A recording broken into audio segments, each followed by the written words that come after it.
Welcome back to the Football Terrace. Who is the Premier League's greatest ever player in the Champions League? Premier League era, who is the greatest player to don his skills in the Europeans' most elite competition, or Europe's most elite competition? We're going to take a look tonight at who the biggest elite level flop in the Champions League from the Premier League is. So no Gabriel Obertans or some bums that were never meant to be good. I'm talking who are the world-class stars who just didn't cut it at the highest level, and who are the boys that delivered invariably. Who are the GOATs? Who are the legends? You can see the tiering list ready to go. We may add some more players to it throughout the course of the stream. Make sure like buttons have been smashed. You subscribe to the Football Terrace. I've got an amazing panel tonight. First of all, he's here. Igal, representing the Ball Dons on the show tonight in a Fila hoodie as well. I haven't seen Fila in a long time. Quality brand. Another Baldy. He's back. It's Curran. Gooner's being repped tonight. He's in his bathroom. It looks like he's not. It looks like a toilet. I thought you were sitting there having a little bit of a tom tit. He's not. He's not. This guy's here repping Liverpool tonight.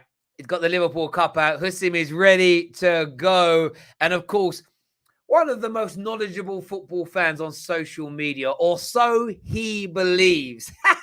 Man like Daniel's here doing his thing, ready to go tonight. Gentlemen, good evening to all of you. How you all doing? I'm doing well, man. This is my bedroom. Honestly, my desk is behind me. That looks like a toilet. That looks like a toilet. Really? That's my bedroom. That's my desk is behind me. Like legit, the desk looks like the top of like the thing. I probably thought it was the bathroom as well. Not gonna lie. Really? It does look Interesting. Because your bedroom's it's the tiles behind your right shoulder. Yeah, it looks like a tiles on the wall. Your bedroom's a toilet. Your bedroom's a toilet. No, I'm only messing. I've had a few glasses of wine tonight. I've been on the wine, so I'm a little bit out there. But look, we all know what tonight's about. We are going to be tiering.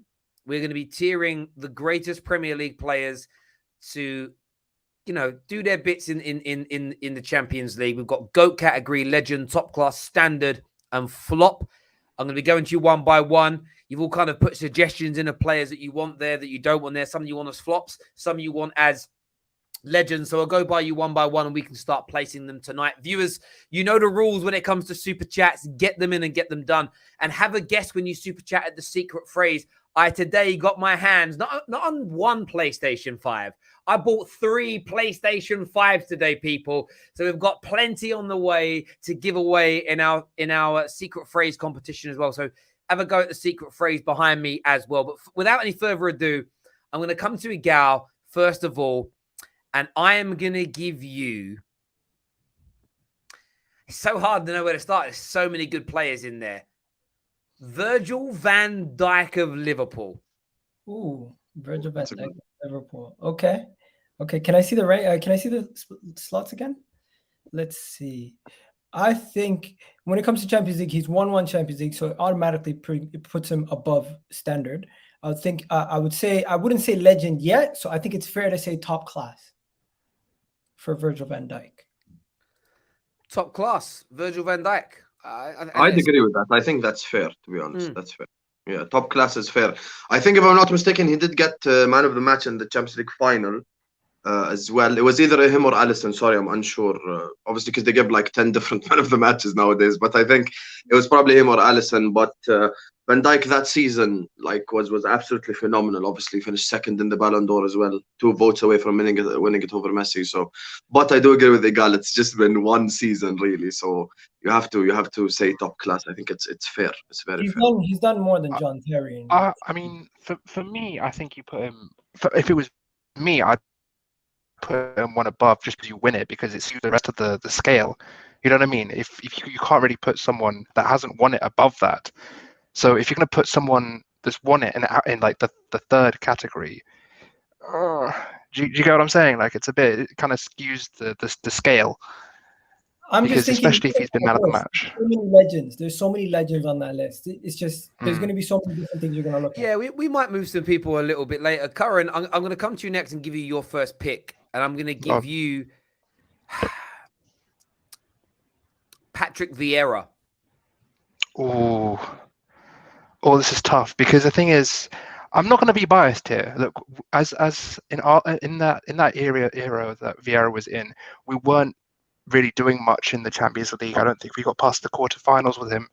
So I can't put him. I have to put standard. I can't put him above that because with Arsenal, he didn't really. Like, you know what I mean? In the year, I do have one suggestion though that I haven't seen here, Terry. I'll just add one. What about KDB? We can add him into the mix a little bit later. I can add him in. That's not a problem. I can add KDB. No, I don't think anybody put that into their suggestions to me earlier. So, like, I'll let the viewers know. I went out to each person individually for their. They all had different objectives and players they wanted on the list, but KDB can be added, and we can talk about him a little bit later. Not a problem at all. I'll get that done. I agree with you. I think putting Vieira, and what I want to be really kind of strong about when it comes to this list is ignore what these players did in the Premier League, in the FA Cup, in the League Cup, at World Cups. It's purely how they performed in the Champions League is what we're looking at. And it's true because it's sometimes you can cross over things. Oh, I don't want to be harsh because how good he was in the Prem. But for me, Vieira, like to be as good as Vieira and to be in the Arsenal teams he was in and to never make a semi or a final, I think you're borderline being respectful with standard for being as good as he is. Like, I think you're looking at he and his Arsenal team flopped in the Champions League, really, when you start to review things. But he's been put in standard. I'm going to come to Daniel next. And Daniel, I'm going to give you Dennis Bergkamp. I think for his ability, you put him into flop. You look at how good he was as a player.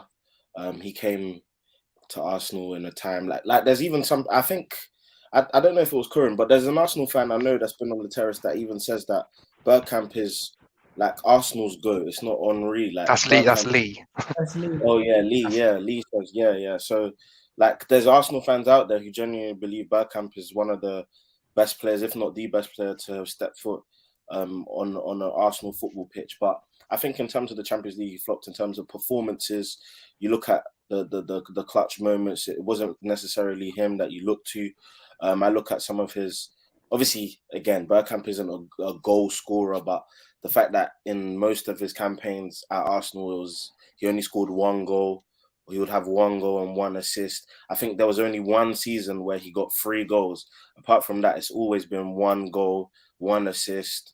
Like, for someone who's playing about 5 games on average every single year in the Champions League, and this is when Arsenal were in their pump, making the one sec. This is when you can respond, innit? This was when Arsenal were in their pomp and making the Champions League every single year. And obviously Bergkamp is someone who performs outside of the stats, of course, but I'm just saying for someone as good as him, and on average, how many matches you'd average in a Champions League run, I don't think Bergkamp reached the standards that he should have, especially considering as well he finished second in the Ballon d'Or off of the back of his Inter Milan season. So he's definitely someone who's performed in Europe before, but he just didn't perform in Europe for Arsenal. So I'd put him in flop. But again, no disrespect to him. I think he's a top class. Yeah, and I just want to say really quickly to the viewers, this is based on what these players did whilst at Premier League clubs. So what they did before and after is irrelevant to this debate. It's the Premier League's Champions League GOATs and flops we're looking at here. And I agree with you on Dennis Bergkamp. I again, certain bits of research I've never done before when it comes to my rival clubs. And I just looked at Arsenal's Champions League record, essentially. I looked at it earlier and it was on UEFA's website, and I looked at it. And the biggest shock for me, I knew that Thierry Henry was going to be the top goal scorer for Arsenal. That was almost obvious. Van Persie second on 20 goals. Theo Walcott is the second highest goal scorer in Champions League history for Arsenal. Then Fabregas, then Ljungberg, then Giroud. He's not even in the top 5 goal scorers. And Bergkamp played in a much better era than Giroud, a much better era than Fabregas. I know Fabregas got to a final, but he then had a lot of years after that where Arsenal weren't quite as good as those late 90s and early noughties. He was also part of the team that got to that final as well, so he was part of that Bergkamp. He played in he's a much better player than Theo Walcott. He played in better teams than Van Persie. And I know that he was a second striker. And it wasn't all about goals and assists. But I also look at the fact that he was one of the linchpins, one of the world-class stars in Arsenal's team. And during his era at Arsenal, they made one semi-final, one final, when it was in the same season. And he didn't deliver in those either. Like, he wasn't a standout. I know he was near the end of his career at that point. So for me, I think it's very fair to look at a world-class player like Bergkamp, one of the greatest technicians to ever come to this country, but to look at his Champions League outputs and performances and say, flop for a man of his standards. I would only have to say one thing. We have to look at the context that he didn't play as many games as we would actually want him to, because he didn't go to away trips. He didn't fly on planes. He actually missed out on more Champions League games than he actually took part in. If you look at his actual Champions League record, I think he took part in like 40 games and he missed out on like another 30 or something like that. So it's a ridiculous amount of games where he missed out. I think I understand that, and obviously everyone knows the flight thing. He didn't take flights and whatnot. However, I think that's besides the fact. I mean, if we want to, we can do context for a lot of players that have underperformed in the Champions League. Do you know what I mean? But I think that when we're talking about, in respect to this debate, we should leave context out of it and just look at their performances. Obviously, if someone had a leg-breaking injury after he scored 20 goals in the Champions League, then cool. We can say that the injury was the reason why he didn't perform after that. But I mean, Bergkamp still played enough games in season by season. I mean, there's 6 game seasons. There's 7. I think there's a 7-game Champions League season. There's 5 games. There's even a 4-game one. But for him to only score 1 in each Champions League, 1 goal in I don't think that's Bergkamp's standard, isn't it? But no. But the flight thing itself even isn't an excuse. Like that's his problem. That's not my problem. I don't give a shit if he was scared of flying or not. I'm sure he's not the first player in Premier League history who had a fear of flying, but they all just got on with it. That has nothing to do with me whatsoever. Whether he was scared or flying or not. I remember watching a Gerrard interview where he said he has a phobia of flying as well. But I'm pretty sure when we made the final in Istanbul, he didn't say let's not fly because I'm scared. Like I genuinely couldn't care less what his phobia of flying was. Like at the end of the day, you underperform in the Champions League. And with all due respect, like Terry, I don't know why you're doing this, but I genuinely don't see the reason for any Arsenal players in here. Like, I'm not saying anything. I don't either. Like, no, for real. I have nothing against Arsenal whatsoever. But Arsenal don't, like, in the Champions League discussions, they do not belong. Like, that's just how it goes. When it comes to the Champions League, Arsenal can go on with Tottenham and all the other clubs. Like, it's just the only player who has a respectable Champions League career for Arsenal, a respectable one, is probably Henry. That's it. The rest of them all underperformed, and I know so much for people who like to claim that the league is harder to win. Arsenal went invincible and couldn't win the Champions League. The Champions League is definitely the cream of the crop, and I feel like, you know, it's hard. Like how am I supposed to sit here and like go like, oh, Henry was incredible. Okay, Hussam, I understand what you're saying, but do you not think?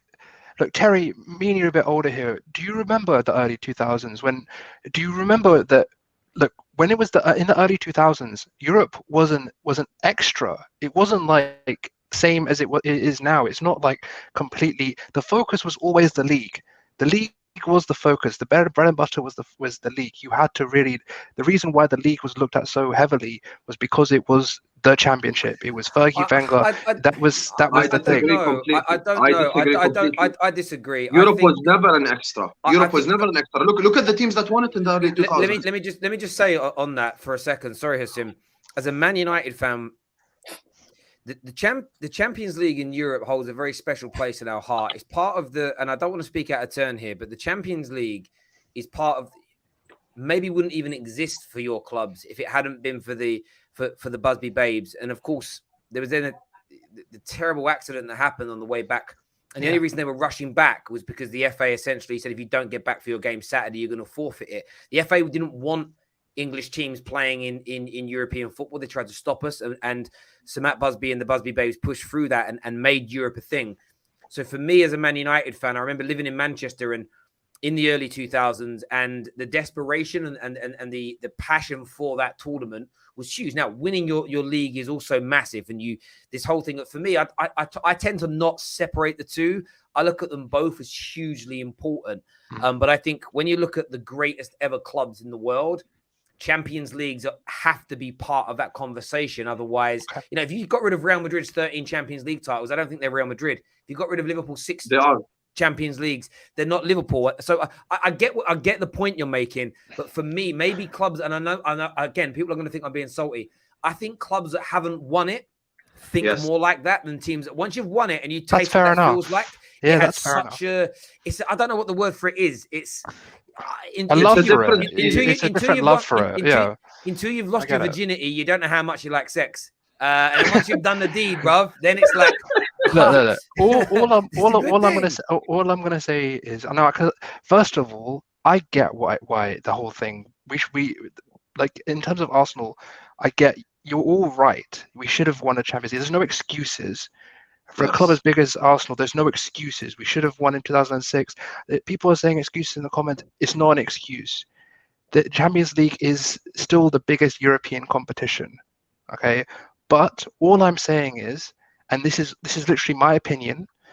That's none of. I'm not saying you have to agree with it, but my opinion is in the early 2000s, from that period between 2000 to about 2005 when Liverpool won it, there was a period where the Champions League wasn't as huge in England. That was when I was growing up. When I was growing up, and I was watching the Wenger and Sir Alex Ferguson years. As an Arsenal fan, that was the thing for me. That was it. The Champions League was Champions League, and it was nice to have the Champions League nights. I love Champions League nights. My first time at the Emirates was against PSV in 2007. Champions League nights are everything.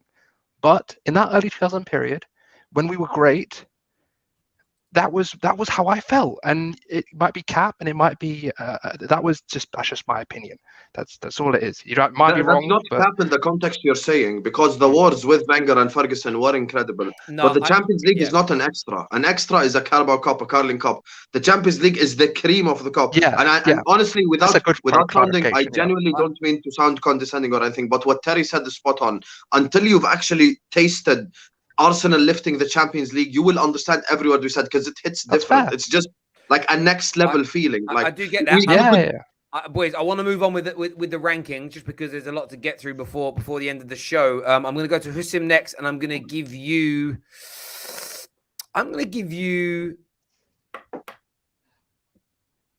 It's hard. Cristiano Ronaldo. Terry, I have one question. How many GOATs can we have? As many, up to 3. I'm going to allow. Up to 3. Okay. If it's up to 3, then it's definitely in the GOATs category, 100%.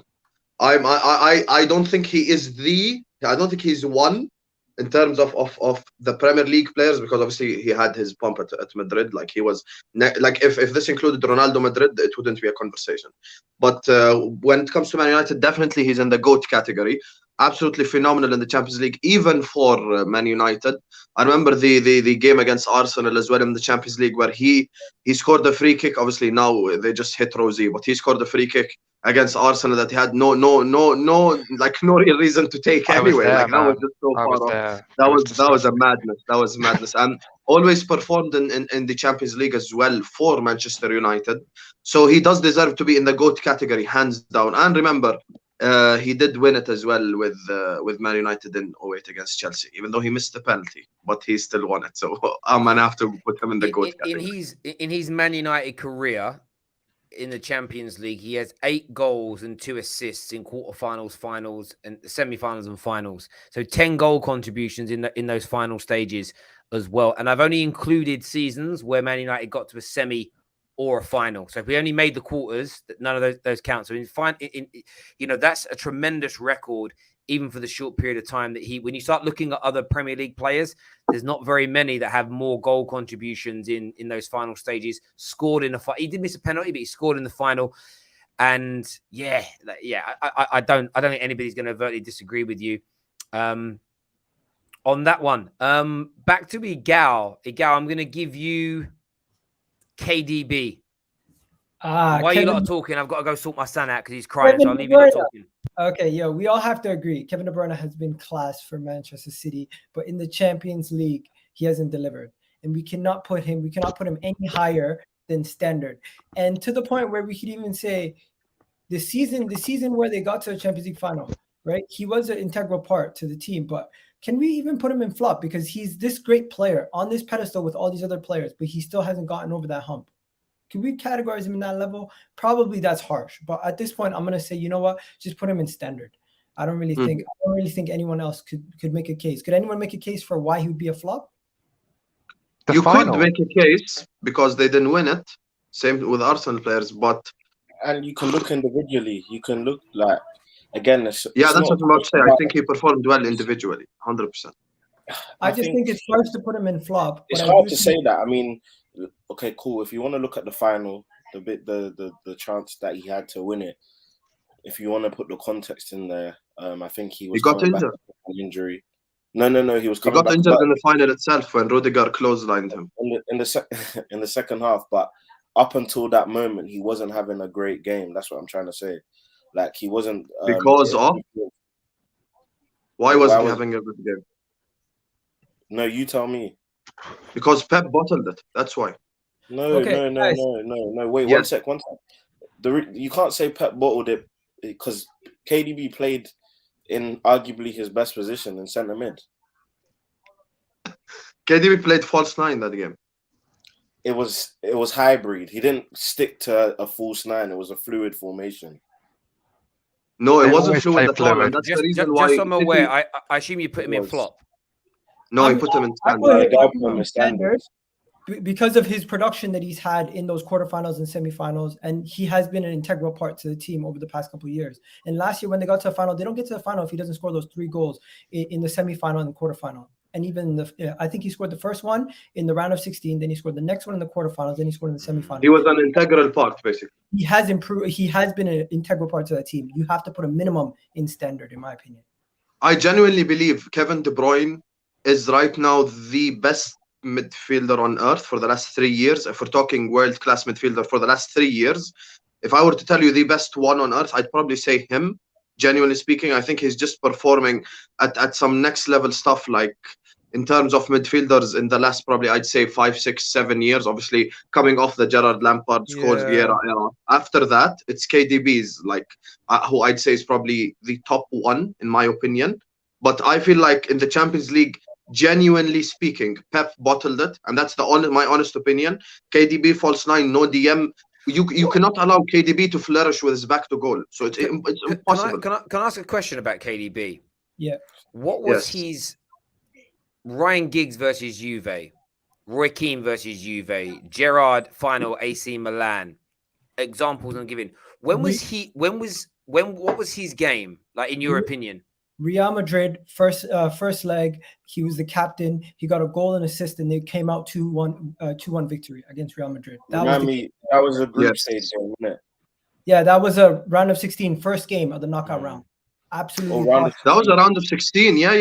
Away at the Santiago Bernabeu. And do you know what, mate? And I'm asking because I think you think Paul Scholes semi-final of the Champions League as an example, and I'm throwing these kind of performances into this mix. Didier Drogba, the final.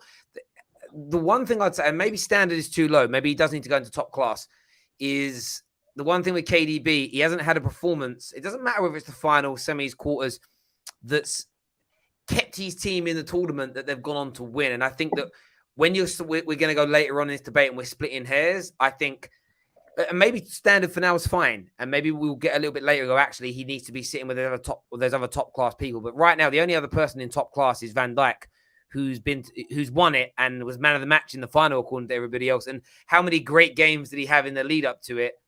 Defenders don't really get spoken about in the same way, but yeah, I don't know. I feel like standard's a little bit harsh on KDB. At the same time, I'm like, would you look at him as one of the Premier League's top class players in the Champions League?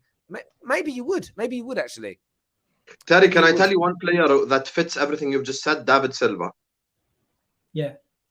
I'd say David Silva is the one guy who I generally can't even think of a game that I go like, that's David Silva's game.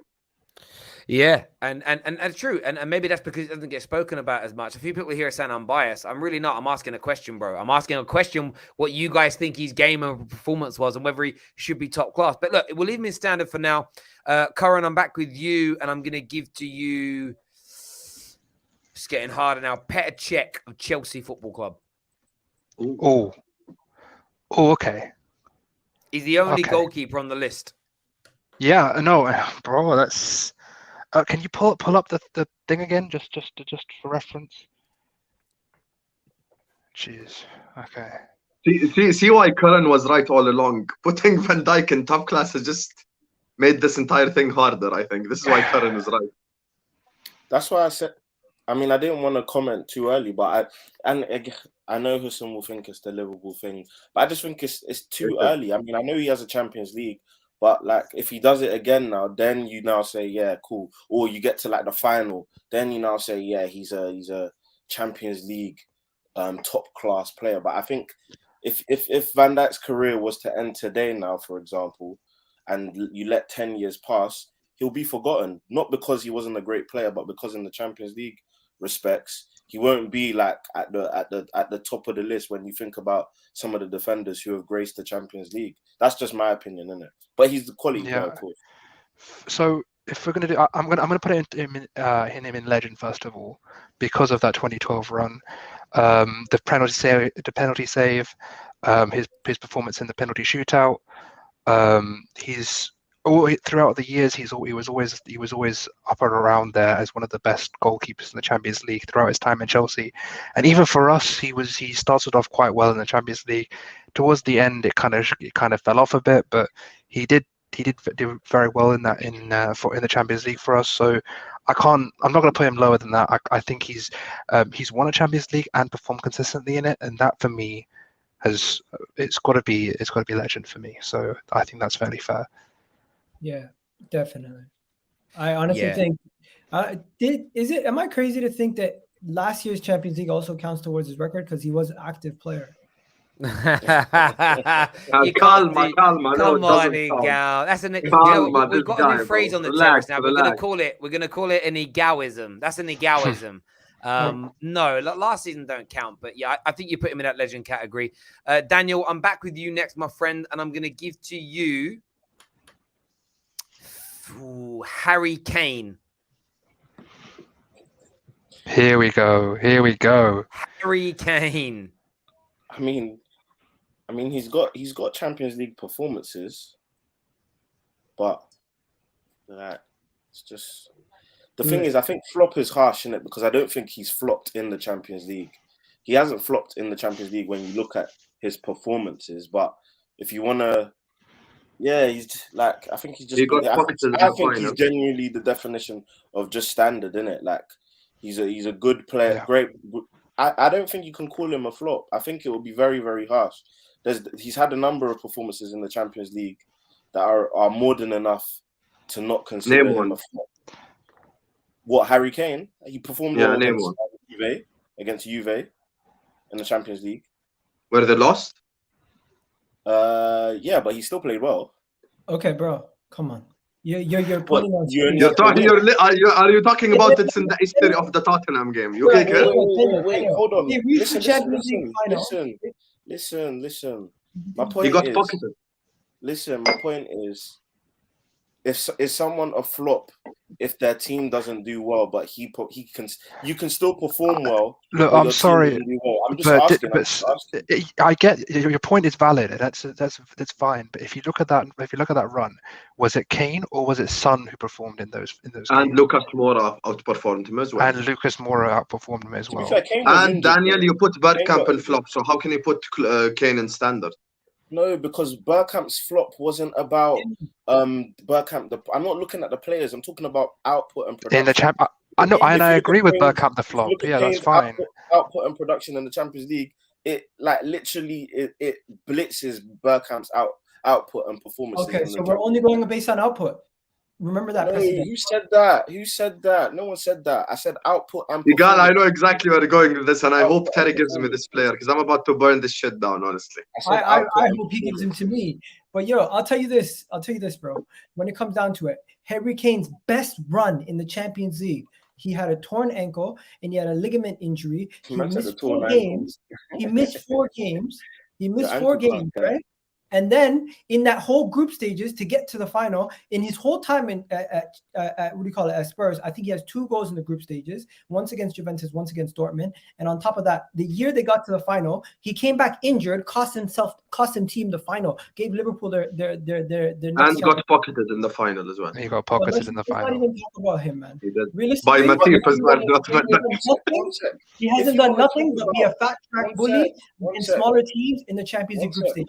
If you want to talk about, but we literally just finished having a conversation about context, and if you want to talk about the final, he came back off of an injury where many fans have said that he shouldn't have started that game, that Lucas Moura should have started. Again, like I'm talking about in terms of his performances in the Champions League, he's played 24 games and scored 20 goals. So if you want to really look at it and look into the details, I even remember a season where I think he played 5 games and scored 7 goals in the Champions League. So scored more goals than he had games. Fair enough, you can make the argument. It's just me reinventing what a flop is. You lot, one sec, please. You lot have your opinion in terms of what a flop is. And personally for me, I just think that when you look at what Harry Kane was asked to do in the Tottenham team, he was asked to score goals. 24 games and 20 goals in the Champions League. You give that to a dunce. He's not a flop, man. Come on, we're being harsh. I think you said flat track bully as well. He scored in his Champions League time. He scored against Bayern Munich. He scored against Dortmund. He's assisted twice against Barca. Assisted against Barca. Scored against Barca. Scored against Juve. Scored against Dortmund again. Because they lost some of these games. These lot think. Yeah, he scored against Monaco when Monaco were good back in the mid-teenies. Like. He hasn't he didn't just score all these goals against Sheriff and Young Boys. Like you're trying to make it sound like he scored against nobodies. He scored against PSV Eindhoven he scored against some serious teams. He hasn't scored against shit crap. That's cap. That's not true. That's not true. My point about fat track bully is the season where Daniel's talking about where he scored the 8 goals in the Champions League. Guess what? He scored 5 of those goals in the first 2 games versus Dortmund and Apple. Also, and Dortmund. No, let me finish. Dortmund. Also, Olympiacos, Red Star Belgrade. Olympiacos again. He had 5 goals in the last Champions League campaign that he had against those in those 3 games. 5 goals in those 3 games. Also, when I'm saying flat track bully, why are you missing out that he scored against Bayern Munich as well, though? Exactly. Yeah. All I'm gonna ask. Let me land my point. Daniel, everybody land my point. My point is, when you are playing to this level in the group stages, and you are continuously performing to a level in the group stages where your team is performing well, but when it comes to knockouts, you're not doing the same thing, you have to be punished for that. All punished. I'm going to say, no, not punished, but go on. When it comes to, I was just about to say, punished for that. Criticizing or condemning a player, or let's say, yes, you are scrutinizing a player for not being able to produce at the same level in the knockout stages. Bearing in mind he's Tottenham, so he plays for Tottenham. So Tottenham have had one great run in the Champions League. He's done what he because you can't punish him for a run because players performed to a different level. So Lucas Moura, it's not like Kane played badly, got dropped, and then Lucas Moura and Son outperformed him. It's because he wasn't available. I tell you now that if Kane was available for those games, he would have played. It's due to injury that he wasn't involved in that run. So you can't criticize him now for not being a part of the run when he couldn't be a part of the run. That's the point I'm making. So when he's been available, he's played well. So Dan, are you keeping him in standard? Standard, yeah, definitely. Even I would have said standard, but the thing is, and I think standard's fair. I just think you're discounting the fact he scored against a lot of big teams to serve a narrative. But Hussein, we're going to move forward now, and I'm going to give you John Terry. Oh, that's not the guy I wanted to get. I wanted to get the short guy. I would have destroyed him. But John Terry, shit, this is a tough one because, listen, John Terry is, in my opinion, very underrated in terms of people disrespect him because they hate Terry the man, and I hate Terry the man, but Terry the football player is different, man. What about the penalty, Sam? Listen. Listen, we have to be realistic. Even though he missed the penalty, I'm not gonna hold that against him. He's a centre back. I'm not gonna judge him by missing penalties. So I'm gonna go legend for John Terry. I think that's where I want to put him. I think 5 times in the World 11, the amount of stuff he's accomplished individually, and that run leading to the final, you can put your hand against your head. No one watched John Terry as much as me. Liverpool played Chelsea every year from 2005 to 2009. Every year, I have seen John Terry. I know what John Terry played like in the Champions League. And defensively, we're not about to sit here and judge a defender by a goal or a penalty or etc. When we put Van Dijk in top class, we didn't say that he didn't score a header in the final. That doesn't matter. So I'm going to put Terry in legend. Actually, that's honestly what I think. Hussam, I do agree with you, but I just want to ask you one question to see if it does anything for you. Who do you think the bigger Chelsea Champions League legend is, John Terry or Petr Cech? I'm going to say John Terry. Champions League. Okay. Then your take is fine. Then your take is consistent and fine. Yeah. Then your take. Yeah. I'm going to say John Terry because I just think defensively they were incredibly good. Even in the years they didn't win it, defensively they were solid, and he was a part of them being defensively solid. Like from 2005 till 2009, when they were a part of it and making quarterfinal, semi-final, final, etc. He was part of that solid defense, and he performed really well as well. Like I don't remember. Does anyone here remember a game where Terry cost them the game in the Champions League? I don't even remember one. The final. I would say the final against Manchester United. He didn't cost us in that final because his penalty wasn't wasn't the one that knocked us out. It was the one that was supposed to win it, but he missed it. And you can't criticize him for that. I think if you want to criticize him for a moment in the Champions League, it's getting sent off against Barcelona, a moment of madness. I think it was it Sanchez? I can't remember. Someone in the back. But when you look at his body of work in the Champions League, I'm even interested because I think Igal earlier said Van Dijk's done more in the Champions League than John Terry.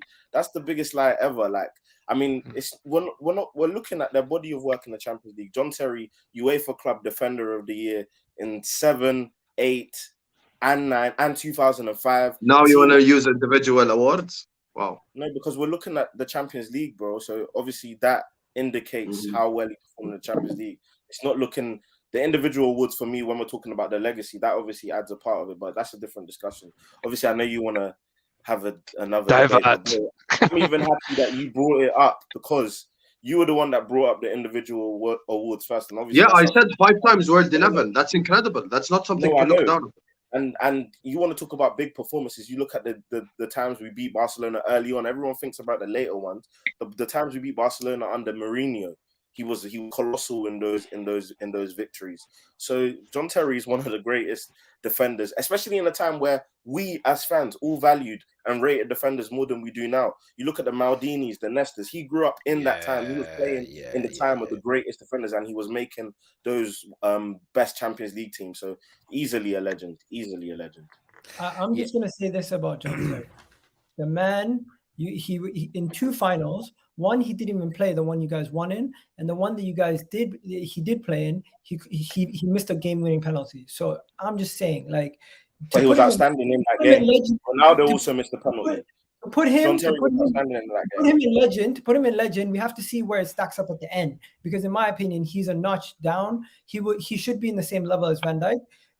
Not based on longevity of their accomplishments, but in the Champions League, Van Dijk already has equaled the same amount of Champions Leagues as him. He's reached the same amount of finals as him, and he has a Champions League finals man of the match. So prime Van Dijk definitely is over prime Terry in terms of just one season. If we're talking one season, who had the better one season? The Van Dijk where we won the Champions League definitely is a better season individually. But if we're talking everything he's done for Chelsea, we cannot just. I'm talking about even when they didn't win it, Iga. Even when they didn't win it. I think the John Terry Van Dijk argument's hard because John Terry was the back end and one of the last defenders of an era where your technical ability on the ball wasn't taught to you as a youngster. Again, I don't like comparing those types of players. It's a bit like. We all know, and I'll use example. Well, you don't because you guys didn't have a good goalkeeper in the majority of the Prem at Liverpool. But we all know how good David Seaman, Jens Lehmann, Peter Schmeichel, Edwin van der Sar, Petr Cech were as goalkeepers. The modern day goalkeepers look better because they can play with their feet. But our goalies weren't trained as kids to play like that. So you can't compare them because like David Seaman doesn't have the ball skills that a Alisson has, because it was different back then. So for me, when you compare goalkeepers, you've got to compare within era. And I feel like that with centre-backs now, the playing out from the backs becomes such a thing. But John Terry, for me, he has to be in legend. Yes, he missed a penalty in that final. It wasn't even a bad penalty. The ground just gave up underneath his feet. Like, legit. Like, it wasn't a mistake. The earth moved. That was God, bruv. Do you know what I mean? That wasn't even John Terry. Like, the earth moved, right? You got to look at how deep into tournaments they went, how many great performances he put in over the period of all those years, and it just stacks up. And yeah, most players only win it 1 or 2 times. Very few players have got 3 plus 4, unless you're a Real Madrid player. Like if you look at the amount of players that play in the Champions League, having done what John Terry did, I think legend is there or thereabouts for me. Who picked John Terry? Was that Hussein? Yeah, I put him in. Okay, cool. So next up, I'm going to go back to Igal, and I'm going to give you Eden Hazard. Okay, let's cook. Cook him. First things first, you guys I even took notes for this. First thing you got to know, Eden Hazard in group stages of the Champions League only has 2 goals. This guy who's supposed to be top 3 in the world can't even get more than 2 goals in group stages. Where's my sunglasses? Also has 1 assist in the group stages of the Champions League. I think in the whole time that he was in the Champions League, he reached the semifinal once. He reached 3 times. He reached the round of 16, got knocked out each time. Also, all these accolades that he picked up in European competitions was in the Europa League when his team got relegated down to Europa League and he won it there, or he couldn't even get into the Champions League in the first place because his team wasn't good enough to get into the top 4. I know it's ironic. My team's not good enough right now, but we're talking about history. Let's keep it moving. Now, Eden Hazard. When we're talking about Eden Hazard, you guys were saying he's top 3 in the world. This is that, one of the best players in the Premier League era to ever play in the Premier League in that left wing category. People are going to get spoken about. Guess what? In Europe, he didn't do nothing. Chelsea always talk about how Arsenal haven't done nothing in Europe. Eden Hazard, one of your greatest ever players, has done nothing in European competitions. And if you guys talk about goals, you want to talk about goals and accolades, guess what? It gets even worse when you talk about goals for Eden Hazard, because in 38 games, he only has 8 goals in the Champions League. And once again, let me remind you, only 2 of them were in the group stages. 1 was a penalty. So let's take that away. Only 1. I'm done. Rate him. Is that he compared Hazard to Arsenal, which is hilarious. I don't know how you do that. I don't know why. Why did you do that? Even I don't get that. Why did you do that? We do. Why are we? Let's not talk about us right now. Let's not do this. Eden Hazard. I want to ask Daniel. Eden Hazard is a Champions League player for Chelsea. Would you, with his ability as a footballer, would you put him in flop? You put him flop, by the way. He's a flop. Of course. There's not even a. He's the biggest flop in Champions League.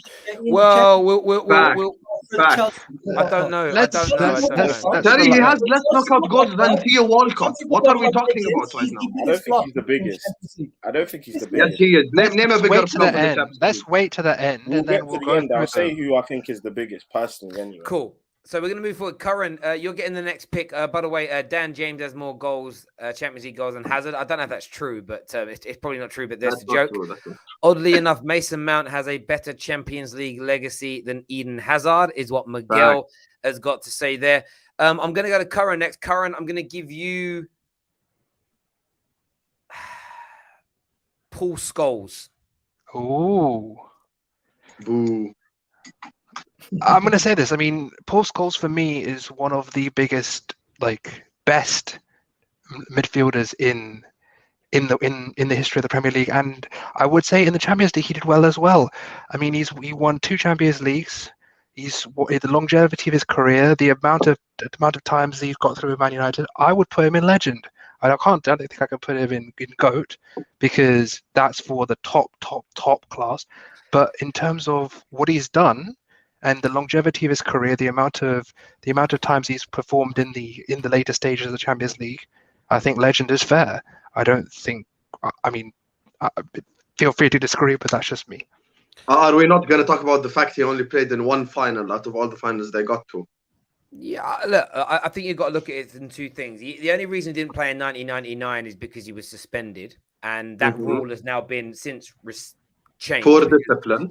Okay. Yeah, but then you have to look at what he then did in that semi-final, and that Juve team in 1999 was phenomenal. The Italian teams in that era were amazing. He gets booked. United are 2-0 down when he's booked, and him and Roy Keane collectively put in.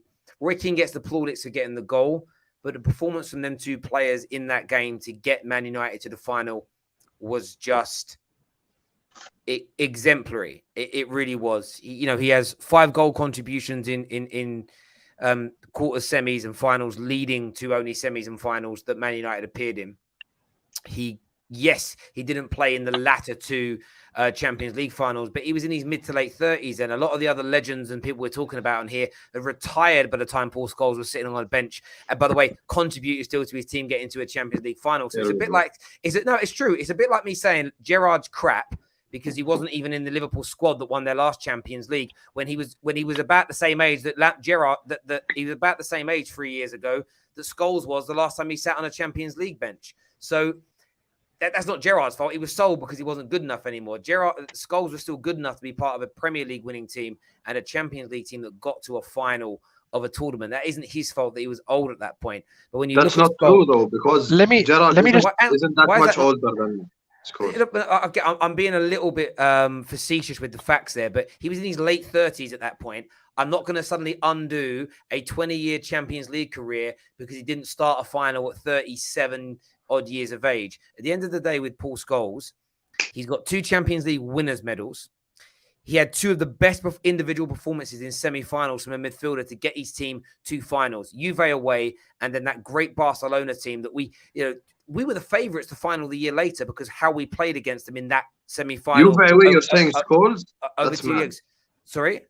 Juve away is not Scholes. Juve away is Roy Keane. No, see, this is where people get confused in football. It's never one person. There's a collective. Like Gerrard gets the massive plaudits for the final, the comeback. But you do realise 2 other players scored in that game. Jerzy Dudek pulled off one of the greatest saves you could ever, double saves in the dying moments in that game to stop them going 4-3 up. Oh, we're going to discredit Gerrard now. No, we're not discrediting Gerrard. We're not discrediting Gerrard. Gerrard was amazing. But Paul Scholes was equally... If Paul Scholes had scored that header and not Roy Keane performance would not be spoken about. In fact, in that semi-final, the standout Manchester United player was Andy Cole, and no one mentions it. The same as no one talks about Teddy Sheringham in the final of '99 getting a goal and an assist. They only spoke about Ollie.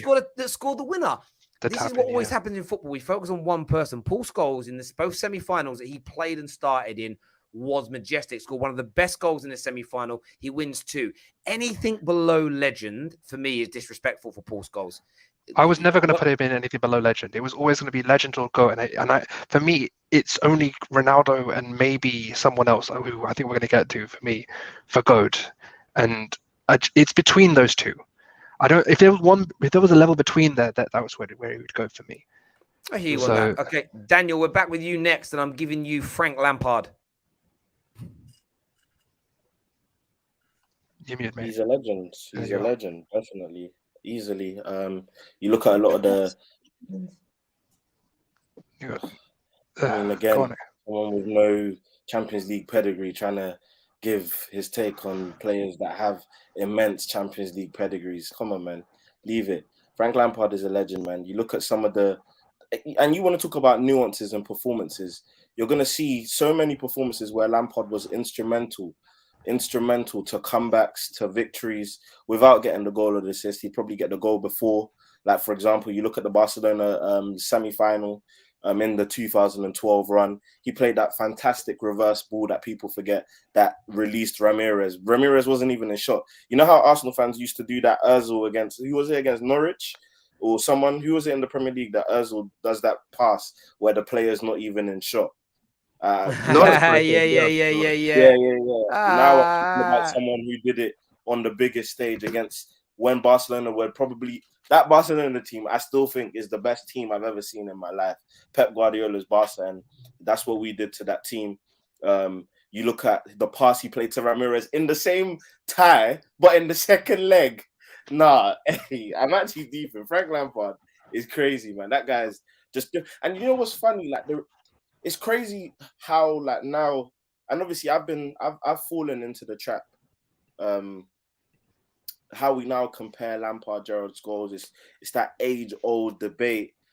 But these guys, those 3 midfielders, I think, just in terms of what we have now, they are just on a totally different stratosphere. Yeah, and it's funny. You're right. We often and I don't do this about any of those players, there's always one of the three that gets slagged off, and it's like there's no one around right now that's on par with in the Prem, that's on par with these guys. We were just blessed, and we sometimes don't respect it enough. They were colossal. They were colossal players. They were, and again, Terry, can I just say one thing on this? Yeah.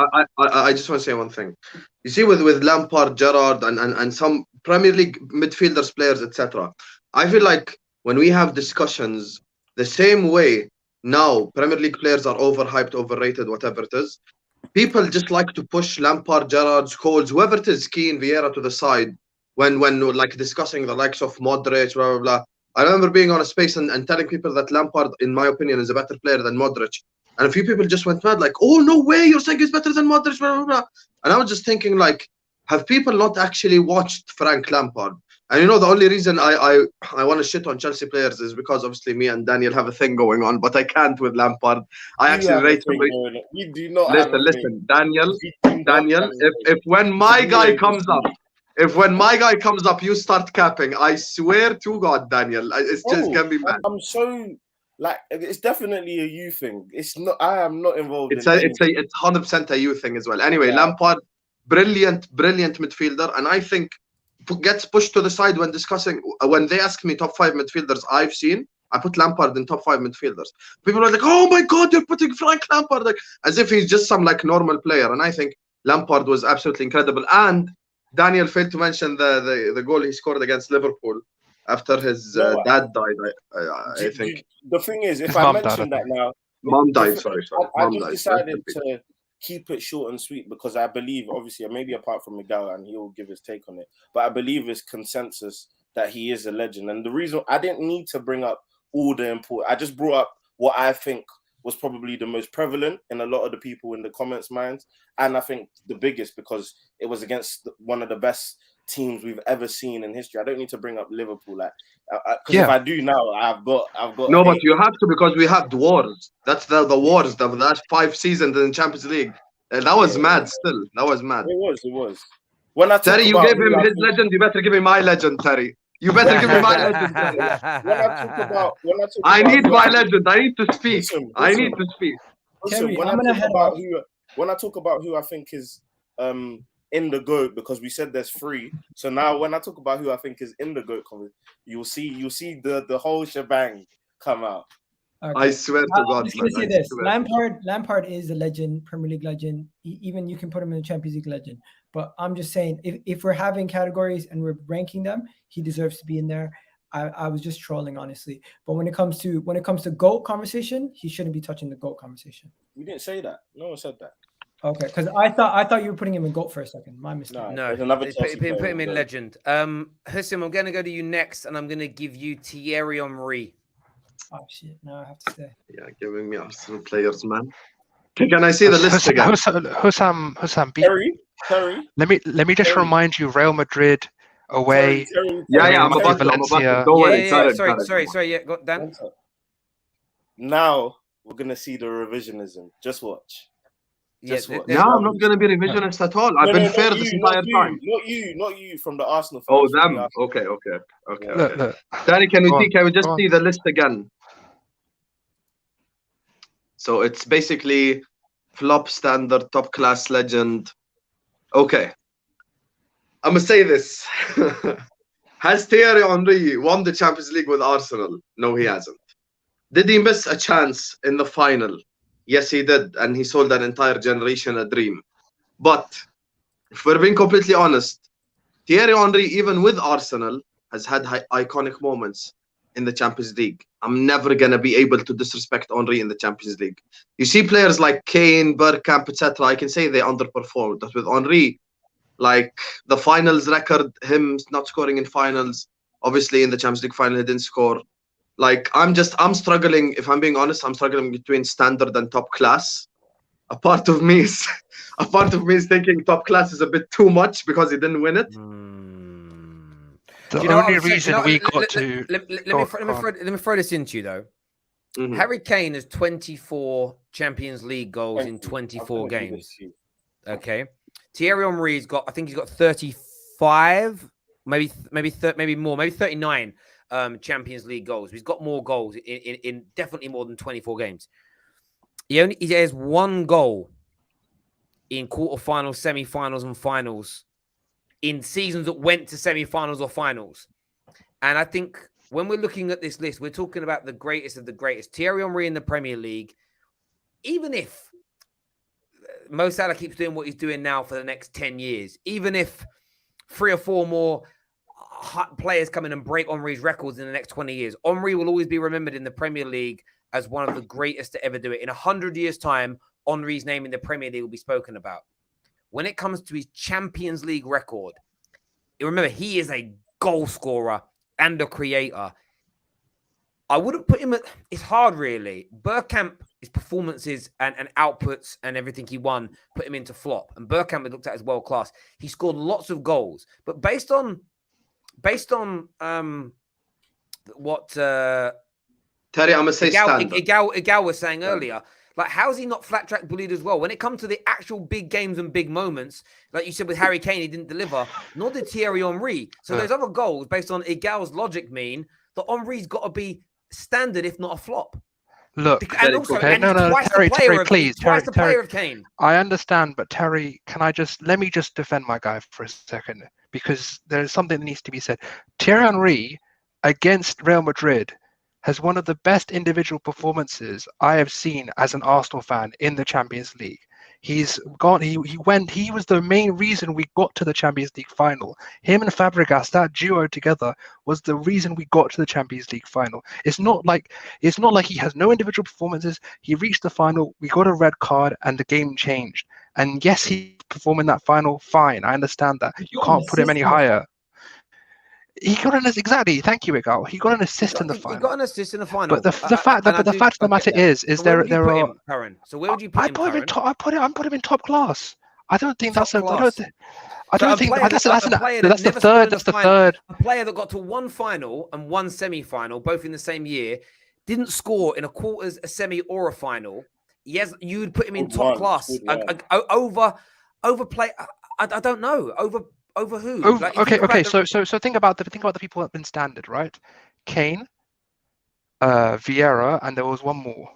Who was the third one? KDB and Kane have been to finals as well, one each, and lost them. KDB's been to. Tell me one performance that KDB or Kane has that even touches that thing. You Real Madrid performance. You guys just brought up Real Madrid performance. Okay, let me just say this.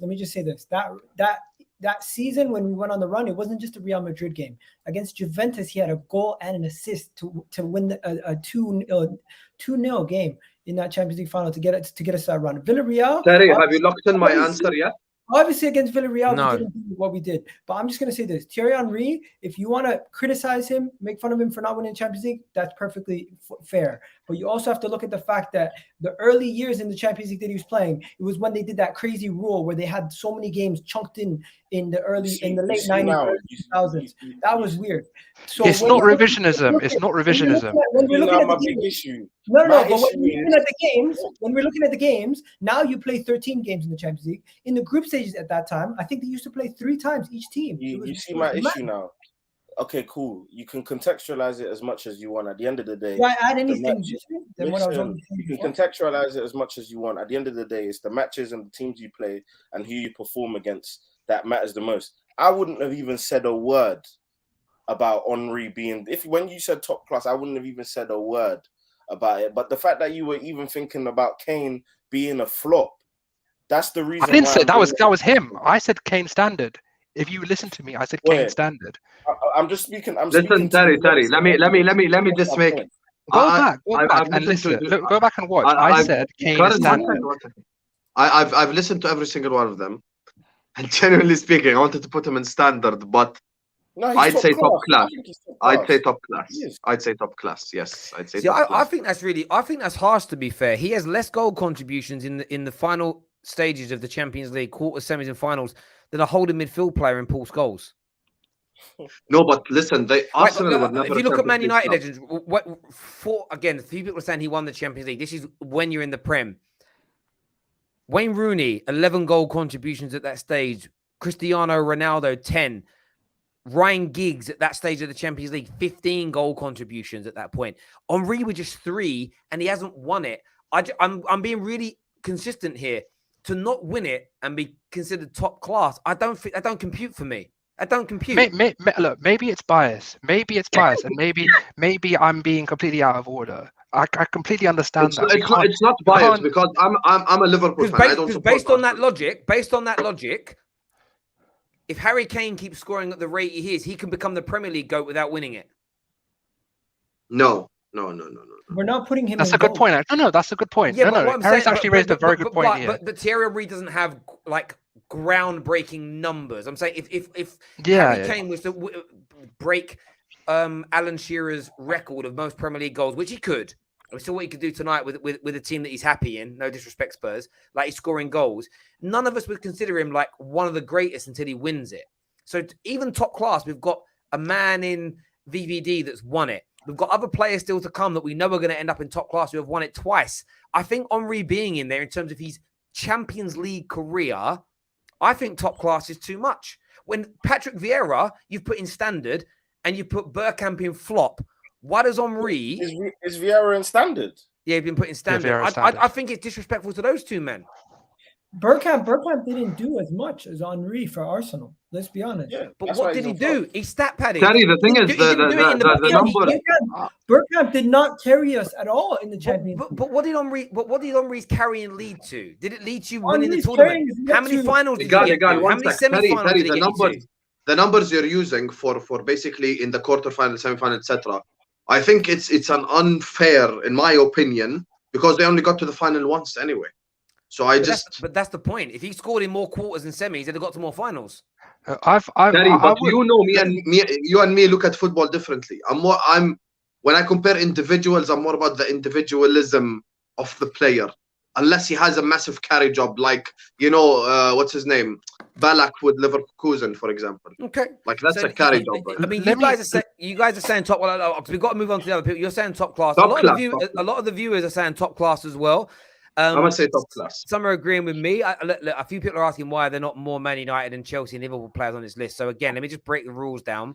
We asked the guys to nominate 3 players from each into that mix. If I'm being honest, I did put 4 Man United players in there for a bit of a laugh, but there we go. Igal, back to you. Wayne Rooney. Wayne Rooney. How many did he win? Did he win 1 or 2? He won 1, 3 finals. 11 goal contributions in the final knockout stages, scored in a final. He has 5 goal contributions in semi-finals. Based on that, you have to put him in legend, and I can't think anything less than legend, absolute legend. Wayne Rooney is another striker that gets discredit, by the way. I'm gonna have to go, Terry. Big up to all the guys. All right, bro. Take care. If Steven Gerrard doesn't go next to Cristiano Ronaldo in the GOAT category, this whole thing is a wash. Exactly. We're capping. Thank you so much. Thank you. Okay. Curran, up next, I'm going to give you Mo Salah. Okay. So Mo Salah's won it. He's had good individual performances. Liverpool's top goal scorer in the Champions League as well. I was literally saying, was going through my mind because I looked up, because I did research on this as well. It wasn't just everyone else. I did research on this. Liverpool's top goal scorer on this. I think legend as well. I think legend is fair. No. Yeah. No, it is definitely. When you look at when you even look at the season that we didn't win it in 2017. I mean, sorry, in 2018. Sorry, we just get to too many Champions League finals. 2018. So in that season, like individually, what he accomplished that season is mad in the Champions League. What he done, like leading up to the final, he scored so many goals. Like I still remember the home leg at home against Roma in the semi-final. Loki, I was shaking because it's been a while. Like as a Liverpool fan, it's been a while since we've been at that stage. And against Roma, 2 goals, 2 assists in a 5-2 win against a team that just beat Barcelona 3-0 at the Olympico. That's mad what he done. And when you look at the goal as well, he chipped Alisson. Shout out to Alisson. He chipped Alisson and he scored a banger as well. And scored a goal in the final. what Terry likes to say. And if you're asking for iconic performances against Napoli, iconic performance. Yep. Literally the reason we went through in the semi-final against Roma, iconic performance. Against Bayern away, he was incredible as well, assisted the Mane goal. The thing is, he's had so many incredible performances, I genuinely can't even remember, like, okay, it was this game. It's just many. It's like 4, 5, 6, 7 games. Yeah, and I look, Mo Salah for me, I'd put him. For me, the legend.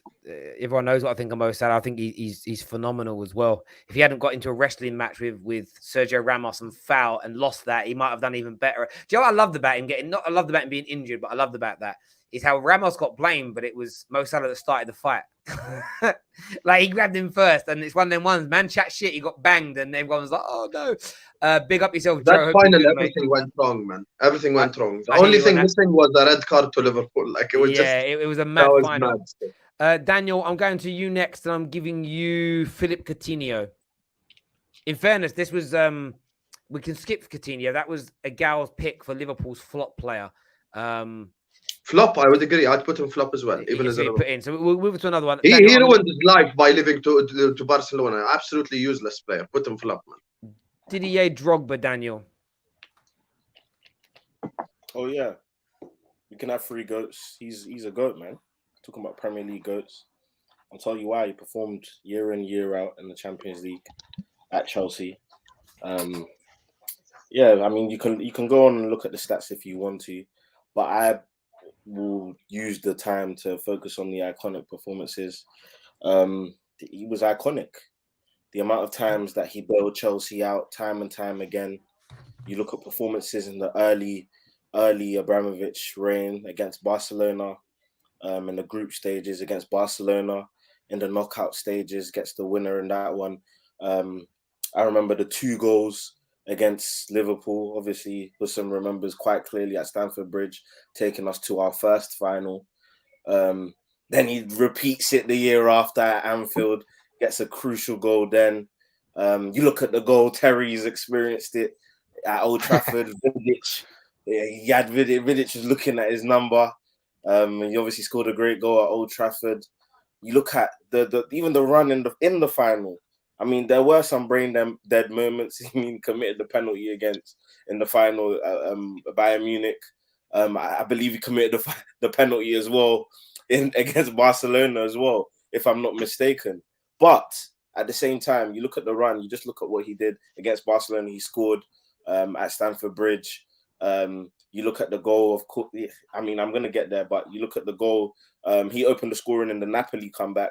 People forget, that Napoli comeback is still one of the best comebacks we've seen in Champions League history. Like, we faced Napoli in their pomp, so where they had Marek Hamšík, Cavani, Lavezzi. What, you disagree? You don't think I think that's a better Napoli team than the Napoli team you see now, where you had Cavani, Lavezzi, Hamšík. These were top ballers, one of the best front threes in the Lord man. It is one of the best comebacks in Champions League. Well, if you want to disagree, you can, but it definitely was the extra time win, and obviously Drogba got the first goal in that one. And then obviously one of the biggest performances we've ever seen in Champions League history, again, in the final against Bayern Munich at the Allianz Arena, when all the odds were stacked against us. I mean, you had a number of players who were suspended. So John Terry, Ivanovic was suspended for that final as well. Ramirez was suspended. And these were players who had big performances in prior rounds.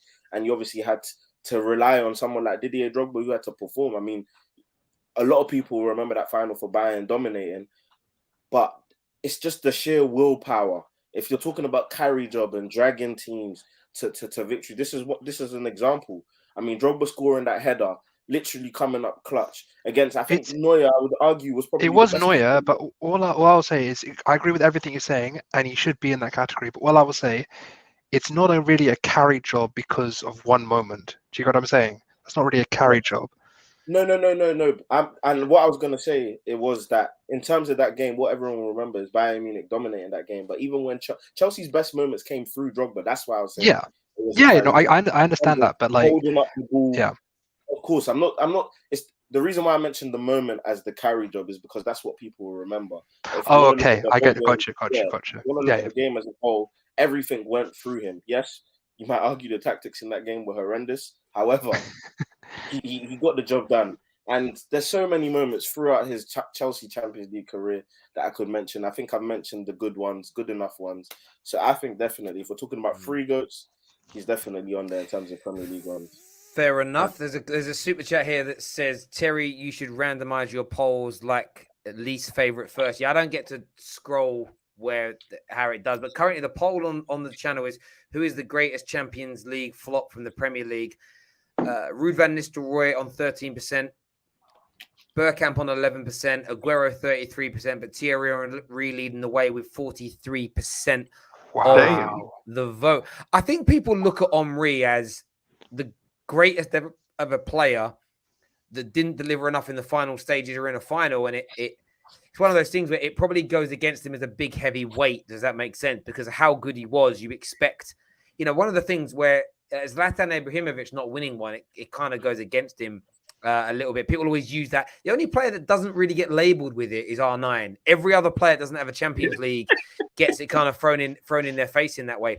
We've got 3 left. We've got 3 left, so I'm going to go with the next one as Igawa is not here, then Curran, then Husim last. And I'm going to go with Ryan Giggs. And look, the viewers will probably end up deciding the final fate of this. But with Ryan Giggs, he gets so much disrespect in football, it's unbelievable. This man has 15 goal contributions in quarters, semis, and finals that Man United got to a semis and final win. You add just quarters, semis, and finals in isolation. He has 17 goal contributions. No player from the Premier League has contributed more goals at that stage of the Champions League than Ryan Giggs.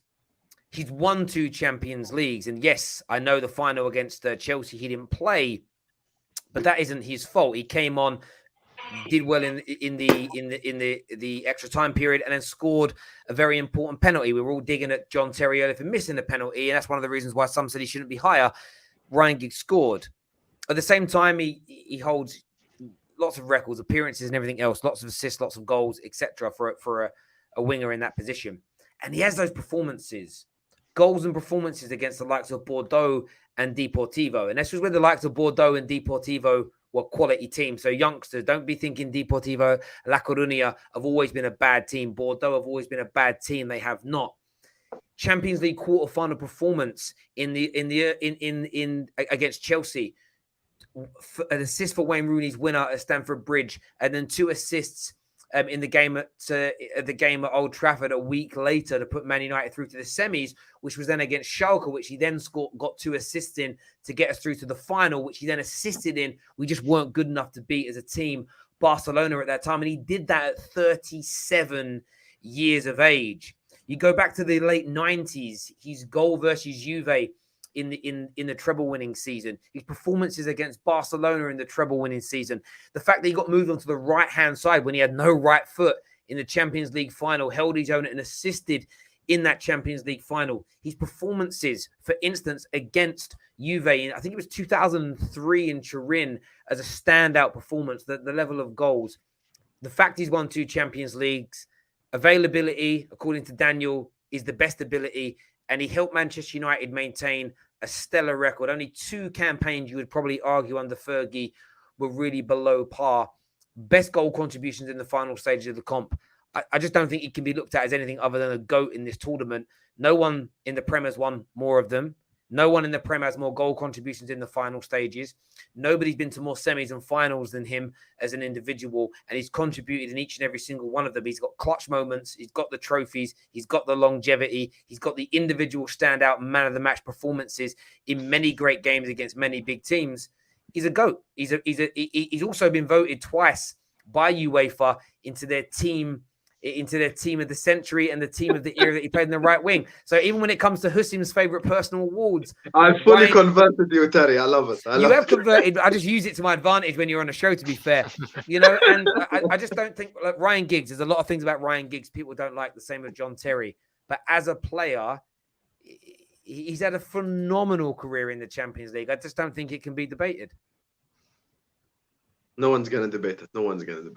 No, I don't think so. I mean, people in the comments are telling me to calm down or whatever, but legit, I didn't know half this stuff till I researched it today. I was like, he's right though. I was looking into all these different players, and I was like, He's got 17 goals in the latter stages of the comps. Like, for a winger, that's so good. Like, Messi and Ronaldo have broke the barometer, and Lewandowski in recent years, they've broke the barometer for goals in the tournament. But in his era, and we're talking Prem players doing it as well, by the way, none of those guys were breaking records in the Prem like that. Just no one's come close to him. Just nobody. Terry, can I ask you an honest question? And I'm genuinely not even trolling. Genuine question. And I know the reason why I didn't put Giggs as an A-level winger when we did the Premier League thing is non-footballing reasons. So I might just ask you a question. Yeah. Do you think, how much do you think of Giggs in the Champions League, like all the records you're talking about, how much of it, if you were to give a percentage of ability versus longevity, how much do you think is ability, how much do you think is longevity? Do you know what I would say is, again, you do the thing where you read the quotes from all the great players of that era. The fact that throughout the 90s and early 2000s, Italy was the best league back then. Everybody agrees, right? Italy in the 90s and early 100%. All the big clubs in Italy through that period tried signing him whenever his contract was coming up. They tried to get him. Same as Paul Scholes, by the way. It's all on record. He was just fun. His ability between 1993 and the mid-noughties was just off the chart. What he did in that time period for Man United in the Champions League was astronomical. And I do believe when it comes to Man United, if we hadn't been hampered by that crazy rule that stopped English teams from being able to play all their foreign players in games, he may have even had one more Champions League. We had games where we had to rest some of our best players because the rules of Europe didn't allow the English teams to play too many foreigners. And I think, like, if those things hadn't existed, he might even have more. He was just a phenomenal player, and he did so well in Europe. There's so many great performances and great moments from him. And he's just recognized by everybody at that level for me. And, if we do give me a percentage, ability percentage, if we're going to do a percentage on what I'm talking about, I would say 60-40. And the reason I say that is this: Ryan Giggs at his peak, there have been better players than him at his peak. Mo Salah, even Gareth Bale at his peak was better than Ryan Giggs, in my opinion. But Ryan Giggs was that 8.5 out of 10 for 20 years. And I would take that over somebody that's 11 out of 10, 12 out of 10 for 4 years. And then either side of that is a 3, like Gareth Bale. Like for Tottenham I'm talking. Like that for me is Ryan Giggs as a Man United fan watching him. And I know you guys have said it on shows in the past, and it's always triggered me. And I've been watching a lot more stuff back. This man was so pivotal and such a key figure in the Man United team. And he was one of the first players as well. I was reading something that Fergie said about him. He was one of the first players who did what the likes of Ronaldo made famous, where he was a right winger, but he got used on the right. There were times where he had injuries and he was used up front for periods, and he was able to handle it and deliver for Man United before that was even a thing to be able to be done. And yeah, for me, I put him in the GOAT category of Champions League players. GOAT. He's right. Yeah. Very quick. GOAT. You said legend, Terry. You changed your mind? No, you said GOAT the entire time. I said GOAT. Sorry, I'm drunk. I don't know. I said GOAT. It leads into. You said GOAT, so Gerrard doesn't get into GOAT. That's mad. One sec. Relax. That's what I was going to ask you. Do you think that in terms of the Champions League, because obviously Hussein was going to have Gerrard in GOAT, would you say that Giggs has been a bigger Champions League performer? Because again, the peaks do matter when it comes to that as well. Yeah, then Gerrard, Ronaldo, and Drogba. Do you think? I think this. I'd put him above Drogba. And Drogba's got a goal in the final, but then Drogba's a goal scorer, so I expect that more from a goal scorer than I would Ryan Giggs, who has assisted in 2 finals. So he actually has more goal contributions to Drogba in finals. My view would be, I think sometimes in football, availability bias, which often the way it's kind of portrayed by the media is this: Gerrard's season where they won the Champions League was astronomical. It was absolutely brilliant season. It's the same as Ole Gunnar Solskjaer deserves his legendary status, but that final, everybody talks about him. Nobody talks about what happened before it and after it. Like for whatever reason in football, and if you think about your own clubs for a minute and just forget about rivals debating things with each other, there might be elements that you remember as that was one of the most pivotal moments of the season, but you look at it and go, why is the rest of the fan base or the media not talking about it? That's what's kind of happened with someone like Ryan Giggs. Some of his greatest moments have been overshadowed by other people having great moments. But to your point earlier, Daniel, like that shouldn't take away from Moura getting a hat-trick in a semi-final doesn't make Harry Kane necessarily a flop. So Ole Gunnar Solskjaer getting the winner in 1999 doesn't make Ryan Giggs' performances in the lead up to getting to that final any less potent for me. And in the final, yeah, he didn't score. He got an assist. He didn't score a goal. He didn't play badly in that game. It wasn't the greatest performance from him. But without him throughout the course of that tournament, and it's the hardest run that I've ever seen an English club have in the tournament. Bayern Munich and Barcelona in the group stages. And they were brilliant teams. The knockout stages were Inter Milan, followed by Juve, when Italian football dominated, and then Bayern Munich, who were an astoundingly good team in the final again. Barring Bromby in the group stages, there wasn't an easy game in that tournament for us, or a game where you go, Man United looked at as favourites. And he was brilliant in every single game that year. So, yeah, like I would say that he did things, just not all of them are remembered in the same way or celebrated. And sometimes for Man United, and a bit like Liverpool, and some players like Mo Salah, we've seen this happen to him in recent years. Some of their great moments get pushed by the wayside because there's another moment that gets celebrated maybe a little bit more, or gets, it pushes things out the way. That's what I would say. But Ryan Giggs, for me, I'd put him in as a GOAT for so many reasons. I really, really do. And look, I'm not saying that Gerrard's career is overrated. That isn't what I'm saying, Champions League career. I'm saying that sometimes a moment can happen and it gets spoken about more than others. Like in that final, Gerrard's goal. Did he get the first or the third? He got the first and won the penalty for the third. He won the penalty. Great. Jerzy Dudek's save when you were at 3-3 is more important, because if he doesn't make that save, Gerrard's heroics would be forgotten about forever. And if Gerrard doesn't score the goal, we lose that game 3-0. But maybe somebody, and I get your point. You just proved my point. It's team efforts, but sometimes we want to focus on one person more than we want to focus on anybody else. I disagree completely, Terry. No, I disagree completely. We get told. Go on. Okay, we get told every time I bring up Gerrard, the first sentence anyone says to me when we're discussing Premier League, team of the blah, blah, blah, or whatever, the first sentence they say, yeah, Gerrard was amazing in the Champions League, but we're talking Prem only. So now it's my time to shine. Now we're talking about the Champions League itself. If you want to talk about the Champions League, if we want to list iconic moments, we're going to be here till tomorrow. Because I can remember games against Real Madrid. I can remember games against Inter Milan. I can remember games in qualifiers when we were absolutely trash. I can remember the wars we had against Chelsea where it was phenomenal. I can remember so many games, even leading up to the final. I've just done that there with Ryan Giggs. Every fan base can do it, and I'm not saying anything about Giggs. I'm not saying anything about Giggs. I know, I get your point. And Gerrard's, if I was putting Gerrard into this thing, I'd be putting him in that GOAT category as well. I'm not even disagreeing. I'm saying he's the GOAT, though. I'm saying maybe he is. But he only got one Champions League winners medal, and Giggs has got two. And Giggs was voted into the team of the century, so he's champion. Gerrard was voted into. Can I just talk as a neutral? Let me just say one thing. Gerrard was voted into the midfield by UEFA officially as the UEFA all-time Champions League 11 next to Xavi and Iniesta. No, it was the other way around, actually. I swear it was Gerrard got voted in by the fans, and it was the UEFA put Scholes. No, I sent it back. No. Gerrard got voted in by fans and by UEFA. I'll send it to you post. And that's fine, but that doesn't take away from Giggs. And as I say before, I'm genuinely not taking away from Giggs, Terry. And I hear you, and I'm not taking away from Gerrard. I think Gerrard's brilliant. What I would say is this, and you'll see this in football, when your team, what you didn't have happen at your club, the same as Man United's, is that we had a 15, 20-year period where there were stupid amounts of amazing moments. You had that 1 year in like 25 years that was like standout, right? So you guys celebrate that 1 year. Man United had it almost every season where we had moments like that. So what happens is you almost lose things in white noise because there's so many. We go back to the season when we won the league in 2009. The superstar at the end of that season was Kiko Makeda because of what he did against Aston Villa, because it stood out and it was something that got pushed on.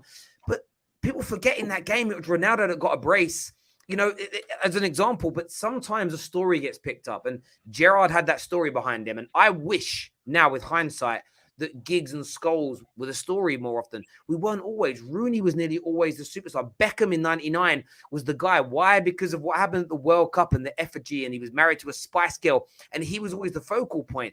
but he wasn't even the best player at Man United that year, and Yeah, he but comes that's second why- in the Ballon d'Or. Terry, why I let me think- just that's why I think- ask you something quickly. Wait, before So- Terry carries on though, I just Yeah, want go on. to, just so I don't forget, sorry mate. But that's why I think you're underappreciating, I think, what Drogba did for Chelsea in the Champions League, based off of the arguments that you've actually mentioned already. I know you mentioned the finals thing, but if you look at contributions, and I wish I did the research in terms of I don't know if you've done it, contributions in semi-finals, quarterfinals, Drogba done a lot in terms of goal contributions, definitely, and also level of impact, importance. And you want to talk about story, Drogba was basically the face of most of those what's it called, runs that were late. And don't forget that Chelsea, between like when Abramovich first came to the club till about 2009-ish, we were always getting to the quarterfinals, the semi-finals, and Drogba was a huge reason for that. Oh, mate, bro, he was, man. And Drogba, 2011 quarterfinal against Man United, the 2009 semi-final against Liverpool. He scored, and then Park went and scored again just after. Listen, Drogba's amazing. Yeah. If I was going to split hairs over the two, I would say this. If Drogba didn't get himself sent off in 2008, he takes a penalty before John Terry does, you win that tournament. Fair. I mean, like, I'm really being is... pernickety there. And again, Drogba for me is in legend category. I love Didier Drogba. The problem is when you do these debates, and I know you're not doing it, Danny, people feel like you're always attacking their players when rivals talk about it. I would put Drogba into the legend category. The thing that stands Giggs out is that longevity, 2 winners medal. How many Premier League players actually have 2 Champions League winners medals?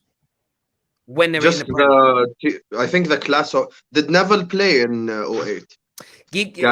No, he didn't. He was in a suit. He didn't qualify. He didn't do a John Terry and run. Did he get a medal though?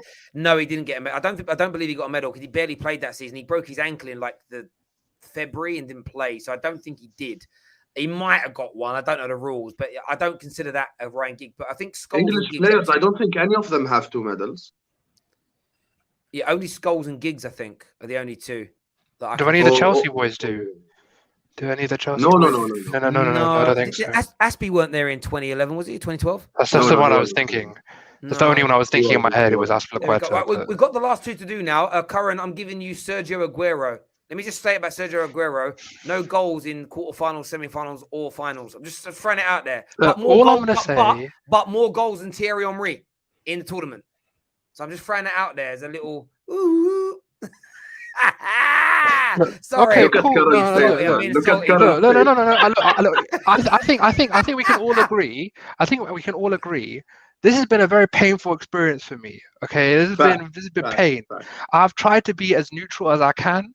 I've said I've bigged up other players. I've tried to be, but bro, tell me right now that if we're looking at Aguero, what has he had a standout performance in the Champions League? Can anyone give me an individual performance? Terry?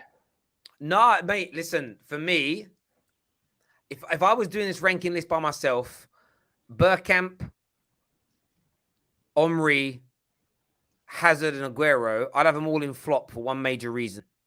Because they're 4 of the greatest players to ever touch our league. And when it comes to the Champions League, if you take it away from your own... And this is the thing I would say that you take it away from your fan base, what your fan base remembers, no one really remembers shit they did in these tournaments. Really and truly. I understand that. That's legacy. Look, I was. It's true, right? It's true. Look, Terry, let me just say this.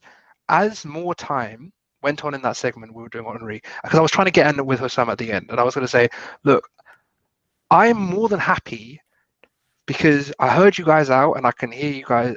I can hear you. I heard what you had to say. I can understand if you want to put Henry in standard. I can deal with that. I don't mind that at all. And if you want to put Henry in standard, that's fair to me. I mean, I personally would have him in top class because of that 2006 run and the game against Inter Milan, the hat trick, the games that he's done. Against Madrid is iconic. The game against Madrid is iconic, right? It's at the Bernabeu, the first English team to ever win there. It was an iconic. So for me, if I have him in top class, if you want to have him in standard, that's fine. I don't mind that. It's not If disrespect. we were doing this for Aguero in the Prem, we'd go the Aguero moment where he scored against QPR. But this is the Champions League. This is the Champions League, and so just to catch you up, I was saying if you want to put Henry in standard, I have no qualms with that because I heard you guys out and I can agree to the points you were saying. I'm not an unfair person. I'm not here just to go rah rah. Let's get the Henry flag, and you know what I mean. Like I'm a fair person. I'm not someone that's going, but I will have to say this: there is not one performance that I can remember of Aguero that is like standout. So I'm going to put him in flop. Me neither. Me neither. I'm going to put him in flop. I'm sorry. I would agree. I would agree with you. And again, people think I'm attacking City. Oh, you're being bitter. I was looking through the stats. The man just ain't done it. And do you know what was really crazy to me when doing the research on this show? I didn't realize until I looked how bad Arsenal and Man City's pedigree in the Champions League is. It is actually, and again, people again, oh, you're being salty, Terry. No, I was legitimately shocked. I couldn't believe. I swear in my brain, I was like, I swear Arsenal have been to 4, 5, 6 semis in the Champions League. 2 ever. 2. Yeah. I couldn't fucking believe it. I couldn't believe it. I thought, how? We went out the quarters so many times. So many times in the quarters we went out. And I swear you lost to Villarreal once, if I'm not mistaken. No, we beat Villarreal to get to the final. Oh, okay. That was when was that when Juan Who was Riquelme the Spanish team that beat you? Was. Do you remember that? Daniel remember. That's Valencia. Jeez, Valencia, there you go. Valencia. Guys, this what? Sorry? The one where the team that beat Arsenal. Sorry, we were just confused between Valencia and Villarreal. Yeah, Valencia beat them. What did you say? I know. I said you must remember Juan Riquelme. Yeah. Yes, Juan Romero. Who doesn't remember Juan Riquelme? Of course. He was out of this world. Right, final one, Hussam. Steven Gerrard. We're going to put him in top class, yeah? Listen. This is my moment, Terry. For the first time in Terrace history, Hussam gets the player he wants. I just want to say there is not one single, and I've done my research as well. There's not one single, looking back at history, bigger carry job than Gerrard 2005. No, if you dare to try say one, the biggest Liverpool hater on earth, Mr. Monster himself, even admitted that Gerrard in 05 was mad. Like that season, even leading up to the final, the goal against Olympiacos. Oh my God. Obviously, I'm talking about iconic moment. Daniel, you have 2 Champions Leagues. I have 6. Let me have my moment. Let me have my moment, bro. Let me have my moment. This is just pain. I don't even know why I'm here at this point. 6, bro. You're still on the small boy table. I'm on the big boy table, bro. I sit with AC Milan and Real Madrid. This is my competition. Don't worry about it. Anyway, look. Steven Gerrard, 3 times in the UEFA Team of the Year. 3 times World 11. I have the list up in front of me. There's so many.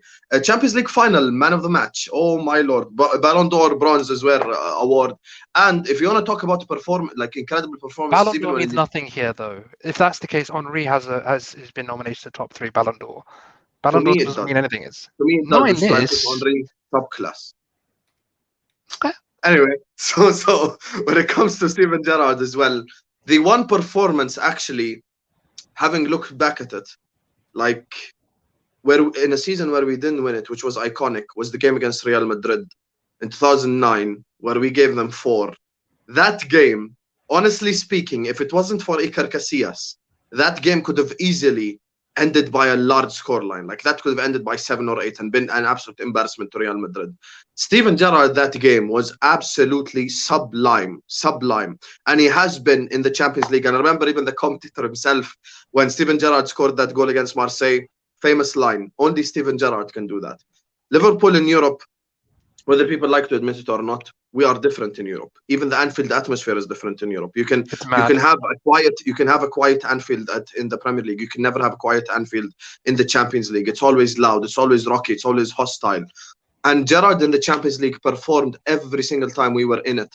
And the fact that for about since obviously the Champions League got renamed in 95 or 94 or 92, whatever it was, Liverpool have been in the Champions League numerous times, and the fact that only now someone has overtaken Gerrard as the top goal scorer, even though we had strikers who like Liverpool never had a problem with the strikers. The likes of Robbie Fowler, Michael Owen, etc. We always had good strikers, even going back in time, even Heskey at the start.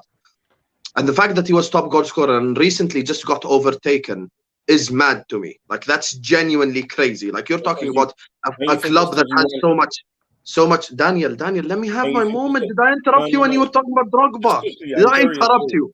You are not about to shit on my guy in the Champions League. Mute your mic. Let me finish. This is a question that's going to make Gerrard look even better. I'm basically asking you what is the reason why he was the top goal scorer for so long, not because that you missed out on the Champions League for so long. Do you know what I mean? There you go. And the UEFA changed the rule as well, because for that, this is what proves to you. This is what proves to you that Liverpool. Oh my God, here we go again. See how I didn't shit on his legend when he asked for Ronaldo. I put goal. Anyway, listen. Let me just say this. Like, that proves the fact that proves to me that was a carry job. UEFA changed the rule in 2005 because of Liverpool. Everton finished 4th and Liverpool finished 5th, and UEFA didn't know what to do, because for the first time in history, the team that won the Champions League weren't even top 4 in their own league. So what UEFA then went and did is basically said, Everton go to the 3rd, 4th round of qualifiers and we start at the start. So next season, 2006, we started like round 1 of qualification in the Champions League.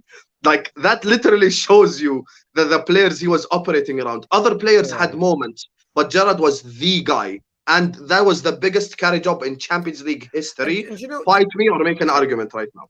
And you know what? Like, Gerrard was amazing, and I think he was sensational. The only reason I don't take that like voted into the team ever, the greatest team ever, is they voted Henry into that team, and we've all just sat there and sort of said, like, we've all put him much lower down the pecking order. So the fact Henry is in it without Barcelona Henry though. Yeah, true. There's a bit of that in there, but they voted Henry into it, and no Arsenal fan worth their salt really believes Henry for them was this great Champions League player. Good, not great. For me, this is. I agree. I look at Gerrard and think sensational. I really, really do think he was a sensational player, but I just think I look at the achievements of things that Ryan Giggs did. You know, he got to back-to-back Champions League finals as an example. By the way, Van Dijk and Mo Salah and those guys did that as well. But they're obviously a little bit shorter in the tooth as an example. I think Gerrard did great. If you remove that one amazing year for Gerrard, though, and I know he scored lots of goals, that one where when you talk about all these peak performances, everybody mentions that one season. That's all you ever hear about. I mentioned other seasons. I said the performance against Madrid. Yeah, but generally speaking, it's again that Madrid performance. Was that the one where Bellamy scored as well? No. That was 2 goals for Gerrard, 1 goal for Torres, and 1 goal for Andrea Docena. Okay, that was great. Like, but with Gerrard, like, everybody focuses on 1 year. When I look at Ryan Giggs, people talk about shit in the early 90s, the mid 90s, the late 90s, the noughties, the teenies, when he was 40. That for me is why I look at him as the overall GOAT, because it's just that he was doing it for so long. And that's why I've always in my life, and maybe I'm biased as a Man United fan, I probably am. I am. I look at it and I am, and I'm right to be. And if any of you ever have, and I know Chelsea fans tend to agree with me sometimes more when they start talking Lampards and Terrys, when you have a player who's brilliant for 15 or so years, and then one player comes along who's like amazing for like 3 or 4 years, or has one season that everyone, it's like, hang on a minute though, my guy was doing stuff for like a long, it's a bit like the Van Dijk versus John Terry argument. Van Dijk at his peak, at his absolute best, I think is better than John Terry. But for him to be debated with John Terry, he's got to be at that level for at least 10 years minimum. Otherwise, I don't even want to hear the debate. And that's how and that's what I feel about. And we're not talking about overall greatness here. We're talking about Champions League pedigree. And Ryan Giggs, for me, from the moment he stepped foot in this tournament until he retired, was delivering and helping get his teams to finals. And that's why I just put him above everybody else. On ability, other people might do it. And Gerrard, by the way, Gerrard's in my top 3. I would put Gerrard in my top 3, but I would put Ryan Giggs at the peak of that pyramid. You're talking about it from a tennis perspective, though. He did. That's the issue. When Terry, we need to be realistic. Just be real. That team was nowhere near good enough. Forget 05. Every single time. Liverpool were in the Champions League and Gerrard could play in it, the team was not good enough. Do you know why? Do you know why I disagree with you? Why I disagree with you is memory, and I so wish social media was around so I could have screenshotted tweets. In Gerrard's era, if you said Liverpool got a chance to win the Champions League this year, no one laughed at you. No one said, "Shut up, you mug." It wasn't like saying Man United might win the league this year, and everyone goes, "With Ollie, you're having a laugh." Gerrard's pomp was in a period where the English teams were dominating Europe. You made 2 finals and numerous semi-finals as an example. Man United the same, Chelsea the same, Arsenal, they were there or thereabouts with us. That was Gerrard's peak. He was in that era. You were part of a very, very good Liverpool team. I think a little bit of revisionism They were not very good, man. This is such a revision. I'm sorry. They were not good. You were part of that top 4 that dominated the Prem and Europe as a what top 4? Terry, we just said we finished 5th the season we won it. You did that. You did that year, but I'm talking about Everton finished above us. And because Everton had that season a spike, which was almost not quite Leicester-esque because Leicester won the league, but it was above and beyond anything they achieved before and after it in really and truly in the Premier League era. I'm just saying that Liverpool's team was never as bad as Scousers like to make out now. It was. Yes, it wasn't. Because you guys didn't say it was. No, it wasn't. It wasn't. It just wasn't. It's a hindsight thing. I'll give you an example. Okay. Terry. Man United fans do it now, right? Can Man I ask United you a fans do it now. question? We look back at LVG's team and go, "Oh, look how bad it was." At the time, we were loving it. It's only when it fails you can say it was crap, but it wasn't crap. But I don't hold you to the standards that your fans say, though. I hold it to what you say as Terry. I don't care what your fans said. If Liverpool fans, you knew growing up, said this season is our season, that has nothing to do with me. I never believed it because I knew we weren't good enough. Listen, here's the thing. Terry, genuinely speaking, and if you were right now off the top of your head, the team in 05 versus the team in 99, okay? Or the team in 08 or whenever gigs played. If you were to make a combined 11, how many Liverpool players get in there? Besides Gerrard. He's the only one who gets in there. So it's no. Don't do that because no. Look, the reason why you can't do that is because look, I don't think, and look, Terry, feel free to correct me if I'm wrong because I'm about to speak for you. I don't think anyone is saying that Liverpool team is the best Champions League winning team of all time, or even in the top 5 of the best. So when I answer his point, you're moving goalposts though. You're answering something I'm not saying. No one's moving goalposts. What I'm saying. Yes, you are. I never said Terry said it's a shit team or an incredible team. No, I know. I'm not saying you said that. What I'm saying is that Liverpool team wasn't as you're trying to make out that you guys winning the Champions League was blasphemous. That's the point we're trying to make. Yes, it was in 05. So yes, it was. No. Have you seen I disagree. I disagree. The reason I would say that Man United proved themselves over a period of time to have better players than you. By the way, the players that stood out above you are all the players that people like yourself, Wasim, on these kind of debate shows put down. The skull, like you often do this. I'm not saying all the names. The amount of times I've done these debates, and it's like Scholes and Giggs and Rooney and blah blah, but none of them were your driving force. It's like, yeah, but they were still, but collectively we were better. I would say this: you guys had Jimmy Traore start right back that game, right? Left back, Traore. Left back. Yeah. Alonso with no mustache. Luis Garcia. And you guys, John Arnerith, the next wing. And you guys rated them at the time. Man United won the Champions League with Jasper Blomqvist starting. Ryan Giggs on the right-hand side of the midfield. Nicky Butt started the game. And at the end of all the day, of them are better than Chelsea had Bergkamp starting, for God's sake. They weren't. And Terry, the opposition, which is AC Milan versus Bayern. Let's go back to 1999.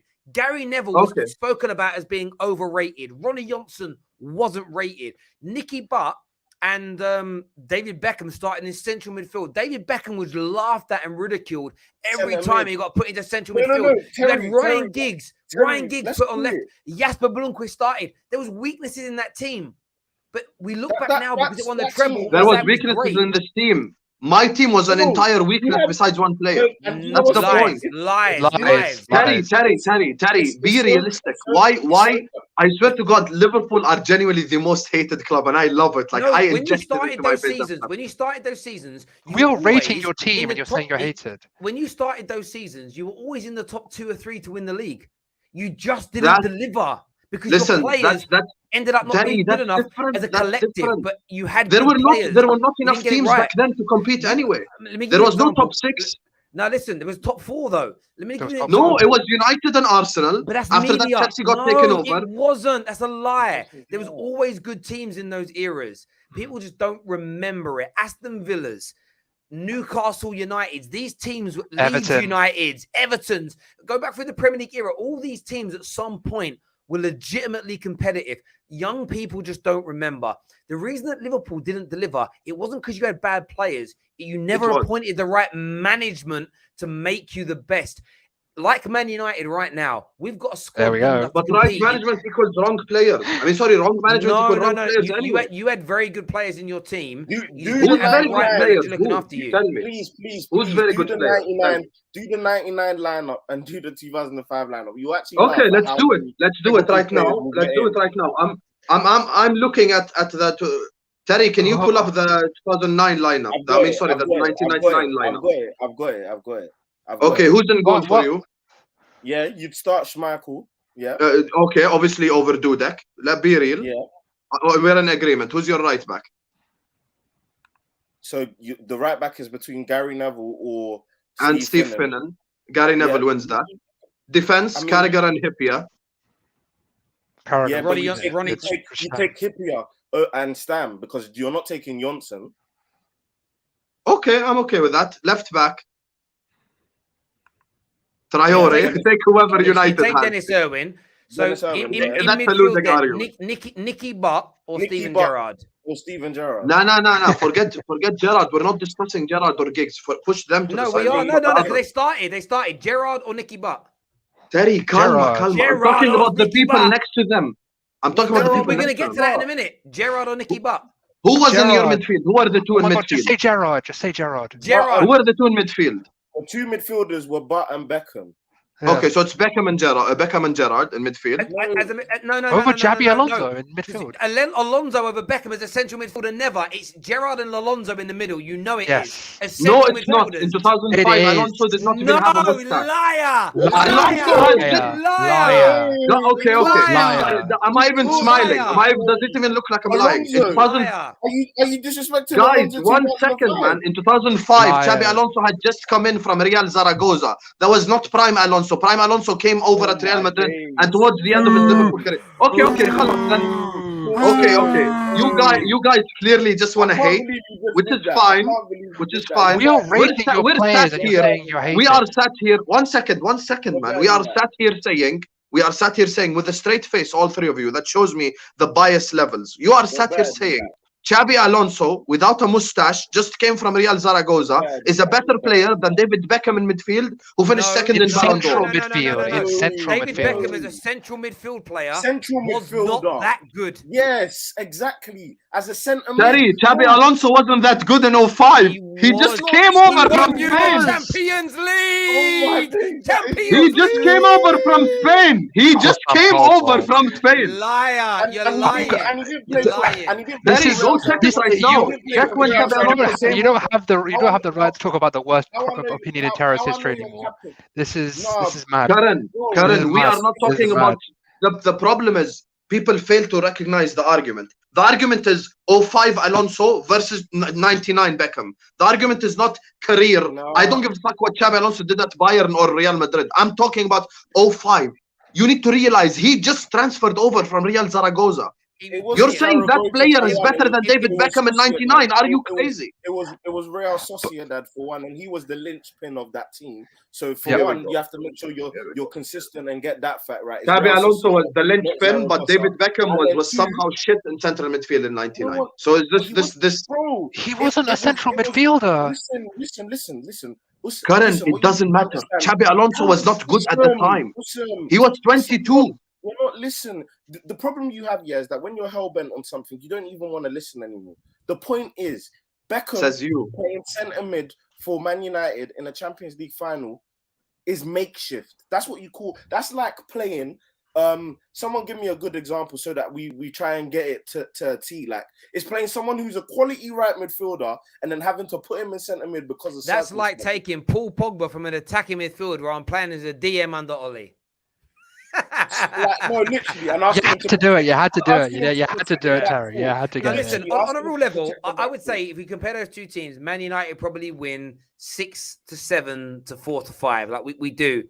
But it isn't a complete whitewash. It isn't a 10-11 to 1, like a 10-1 job. You had a very, very good team back then. And I also remember how highly rated you were because you lot were children. Like you were kids. I watched this as an adult. I had hair, was going out with girl. You lot were like on the mummy's boobie. No disrespect, boys, but you weren't. Curran weren't. Curran was probably at medical school or something. But like, I'm just saying, right? Born in 95. I was 10 years old. So yeah, you just got off the mum breast then, innit? You know what I'm saying? And I was 15 in all fairness. No, I wasn't. Like... In 05, I weren't. I was old. I was like 22, 23. Look, someone said in the comments, I'm here for vibes. And yes, I am here for vibes. But if I'm going to do this, Hussam, bro, Habibi, you are my guy. I have all the respect for you.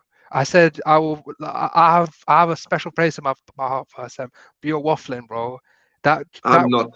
You are. Look Why at me, did bro. that team finish fifth that season? Why? If it was so good, because Mikel. Oh, manager, but the same manager got to the Champions League final in an incredible team. Rafa Benitez was a world-class cup manager and average league. Oh my God, Terry! I swear, I wish I had a bunch of straws next to me. You're literally clutching like this at the straw. Hey, you just don't want to give any Liverpool player credit. This is just how it goes. I am giving him credit. I'm saying you were good. I'm saying you were really good.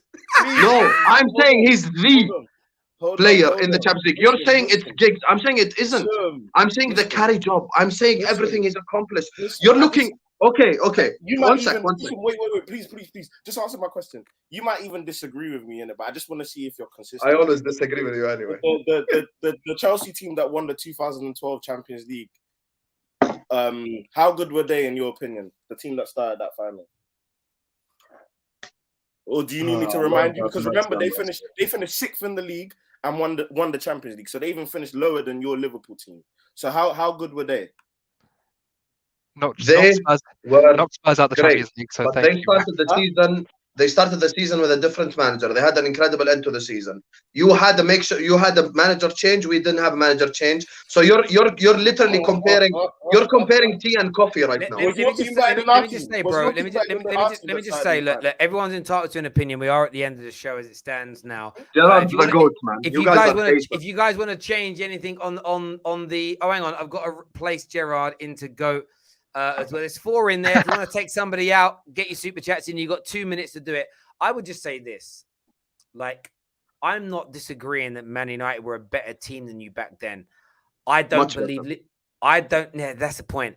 I don't believe we were much better. We just had a world-class manager and our guys, what we call our goats from that era, just delivered on a more regular basis than your guys did because our guys were better. So as great as you think your guys were, our guys were just better as a general rule. The difference was... That's what you're saying. I'm saying you were better. What would happen with you guys is it would happen every now and then, these massive spikes of performance, and then those massive spikes would be celebrated and immortalized more than the consistency of the team that was behind them. And we're now seeing this with Mo Salah. Mo Salah's only getting the credit now because a few of the other spike players have kind of dipped off a little bit. It's like, oh my God, he's actually been doing this for 3 or 4 years. Mo Salah's been your best player in the Klopp era, but it's only now he's getting the credit for it. Umpteen other players were getting the credit before him, which I always felt was mad. Trent, Van Dijk, Mane, Henderson, all praise above and beyond Mo Salah. And Mo Salah's been better than all of them since day dot. But he just wasn't getting the recognition. I saw that at Man United. There were times where I used to sit there and be like, Scholes today was great. And I'd just be sitting there and all I'd hear about was Wayne Rooney or Ronaldo. We even saw this. I remember going to Italy one time to watch Man United play Inter Milan. And on the phone, when I got back to the hotel on my laptop, one of the two, I don't really remember now. And the British press were raving about this striker and this attacker. The Italian press, who were they focusing on? Michael Carrick the whole game. That's who they celebrated. That's who they thought was the linchpin in the Manchester United team. And it changed my way of looking at football where I thought, maybe I'm looking at the wrong things. Maybe I'm only looking at the things that are like a million miles an hour, highly entertaining, rather than the real. That's why I love players like J5, because those kind of linchpins to a team that make a team tick don't get celebrated. but they're the most important cog. Take J5 out of Chelsea, they're not winning the Champions League, irrespective of the goals and the good defensive performances. And I look, Gerrard was amazing, but Gerrard is I want to say the word smash and grab, and it makes it sound disrespectful. Oh my God, this is mad. Not smash and grab. He is like the panache, the bang, the wow, the cherry on top of the icing on top of the cake. He never got the plaudits at Liverpool that Alonso got. But when Alonso left, you went backwards because Alonso was more important to your team's cohesion than Gerrard was. He tipped you over, but those players don't get celebrated as much. They never get celebrated as much. The level of cap that's happening right now. Did your team not go backwards? Did your team team not go backwards when Alonso left? That has nothing to do with Alonso himself, though. That has nothing to do with Alonso himself. You lost control of your midfield when Alonso left. You're just pushing everything else to the side. You're pushing the fact that we got Roy Hodgson as manager. I'm giving you an example that when you've got a very good team, and you had a very good team, and you had a very good manager, you had a very good team and a very good manager. Were they world class? No, but you're very good. When you lose a player that controls the midfield, who isn't spectacular, that isn't, that's detrimental. You didn't fall off and suddenly become the 8th best team in the league, but you weren't as good. But by the way, you still had, I swear you still had Mascherano when maybe Mascherano left before. No, he didn't. He left for Barcelona. He left before. But you still had that. No, you tried to replace him with Aquilani and it didn't work. And that's how you know. If you'd have placed Alonso with equal quality, the irony is the Alonso era gets looked at as less potent than the era after him. When you brought in Aquilani, you weren't as good. And you weren't as good with Aquilani because he wasn't as good a player. Like, Alonso was so amazing. He was so amazing for your team. It's unbelievable. Sorry, but listen, what does that have to do with anything, though? Here's the thing. Your arguments are always, oh, they weren't as bad. Yes, they were. The problem is you want to apply, everyone here will apply context for every single player of their own team, except when it comes to my team. People just want to immediately discredit. No, I'm not trying to discredit. I'm not discrediting Liverpool. I'm saying you weren't as good as Man United. You weren't as good as Chelsea. I'm saying we're not as good. You are saying we are as good. No, you were competitive. You weren't terrible like you're making out. There's an in-between here. You weren't as good as Man United because our players like Scholes and Rooney and Giggs were better than your best players at that time, but you weren't shit. That's the point I'm making. We were, Terry. No, you weren't. You were part of the top 4. You weren't shit. You were competitive in the Champions League. You were one of the seasons after that, we did not consistently finish in the top 4. You were one of the favourites for the Champions League every year in that era. You weren't shit. You just weren't as good as Man United because our goats were better than yours in that era. That's it, bro. We were an honourable mention when it comes to the Champions League. Lies! Yes, we were. Yes, we were. I am not lying. People, you know what? That's how you guys literally have an agenda. You see. Just give me a sec. You see this whole Xabi Alonso, Mascherano, Gerrard thing.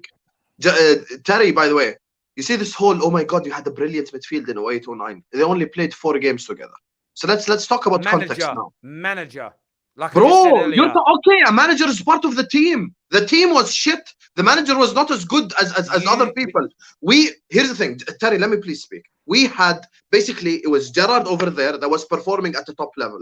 Everyone else around him was inconsistent or injury prone or blah, blah, blah. Fernando Torres, brilliant striker. Oh my God, Fernando Torres, yay. Fernando Torres was injury prone. Fernando Torres had dips in form that season in 08-09. One of the main reasons we didn't win the league is because Torres got injured. We sold Robbie Keane and we played David Go up front. That's a lot of things. People don't like to mention context. David Go up front is not like Robbie Keane up front. Robbie Keane could have won Manchester United had injuries towards the end of the 09 season and had to bring in Danny Welbeck and Kiko Makeda and won the league because our goats stepped up. I'm not saying, right? You had better. I'm not saying that you guys had a world-class elite team. You had a shit one. No, it wasn't shit. That's over the top. That's over the top. That's my point. You guys go too far. You guys try to make out. You even tweeted it once that you guys had a banter era from 1992 up until 2016. That's bullshit. You weren't that bad for that long. I've got some super chats here. The only player better. No, you weren't. Yes, we were. You just weren't as good as teams that were above you, but you weren't bad. The only player better than Mo Salah in Liverpool's history is King Kenny Dalglish. Nobody else. Shut up, man. What? This shit arguments, man. I swear. Every time people, it's Dalglish 1, Gerrard 2, or Gerrard 1, Dalglish 2. That's how it goes. How come Rafa Benitez was a bad manager. Didn't win 2 La Ligas and a UEFA Cup before coming to Liverpool. He was a good manager. The team was shit, is what Tang's got to say. Shit teams don't win the Champions League, though. Shit teams don't win Champions League. Yes, they do. There's a carry job by the greatest English player in Champions League history. Lies. That's the point. Lies. Carry job was lies. Okay, you guys, Terry, last question. Last question I'm going to ask you. You love last so question, many I'm other literally players gonna in shut that up. team. Just give me one question, please. Name Terry. You've been watching football for a long time. Yes. Ever since we were in our mother's stomach and all that stuff when you were 35 years old in the 90s. Listen, name me one bigger carry job in Champions League history. Go. Carry job. Oh, that's a really good question because I never thought about it as a carry job because I don't believe crap teams win the Champions League. So I don't believe anybody has a complete carry job. I think that's a complete nonsensical argument. No, you can't get through the group stages and every knockout stage and be carried by one player at the elite end of the spectrum. It's never going to happen. You have to be at least a very good team. And the Liverpool team in 2004, 5, 6, 7, 8, 9 were a very good team. So I think it's a trick question, and I'm not being dragged into it. No one gets carried in. You guys are so shameless, man. I swear. I still remember goals in the group stages from Neil Miller and Cinema Pongo. I'm talking about the other trash football. And listen, you guys rated them at the time. But listen, everyone who's tuned in, a massive thank you to each and every single one of you. This has been thanks to the pain, super man. chatters. Smash that like button. By the way, this is Liverpool, Man United, and Chelsea debating over greatness, and Curran and Arsenal just sitting in the corner like, what the fuck is what? I don't even get why you invited me on this. This is so much pain for me. This is so. I tried to be as cool. That's cool. You guys have it. There we go. We listen. I wish I had 3 more on the thing, but I'm glad we got 3 more than Arsenal. And based on your hit rate, I'm going to be dead for 300 years before you win one. So well, at least we'll be in it next year and you won't. So there we go. There we go. Everybody that's tuned in, thank you very much indeed. Until next time, take care. Goodbye. God bless. And we'll see you all again soon. Bye-bye. I enjoyed that, gents. That was good fun. I don't know if that stream was paid. It's still on. I think the stream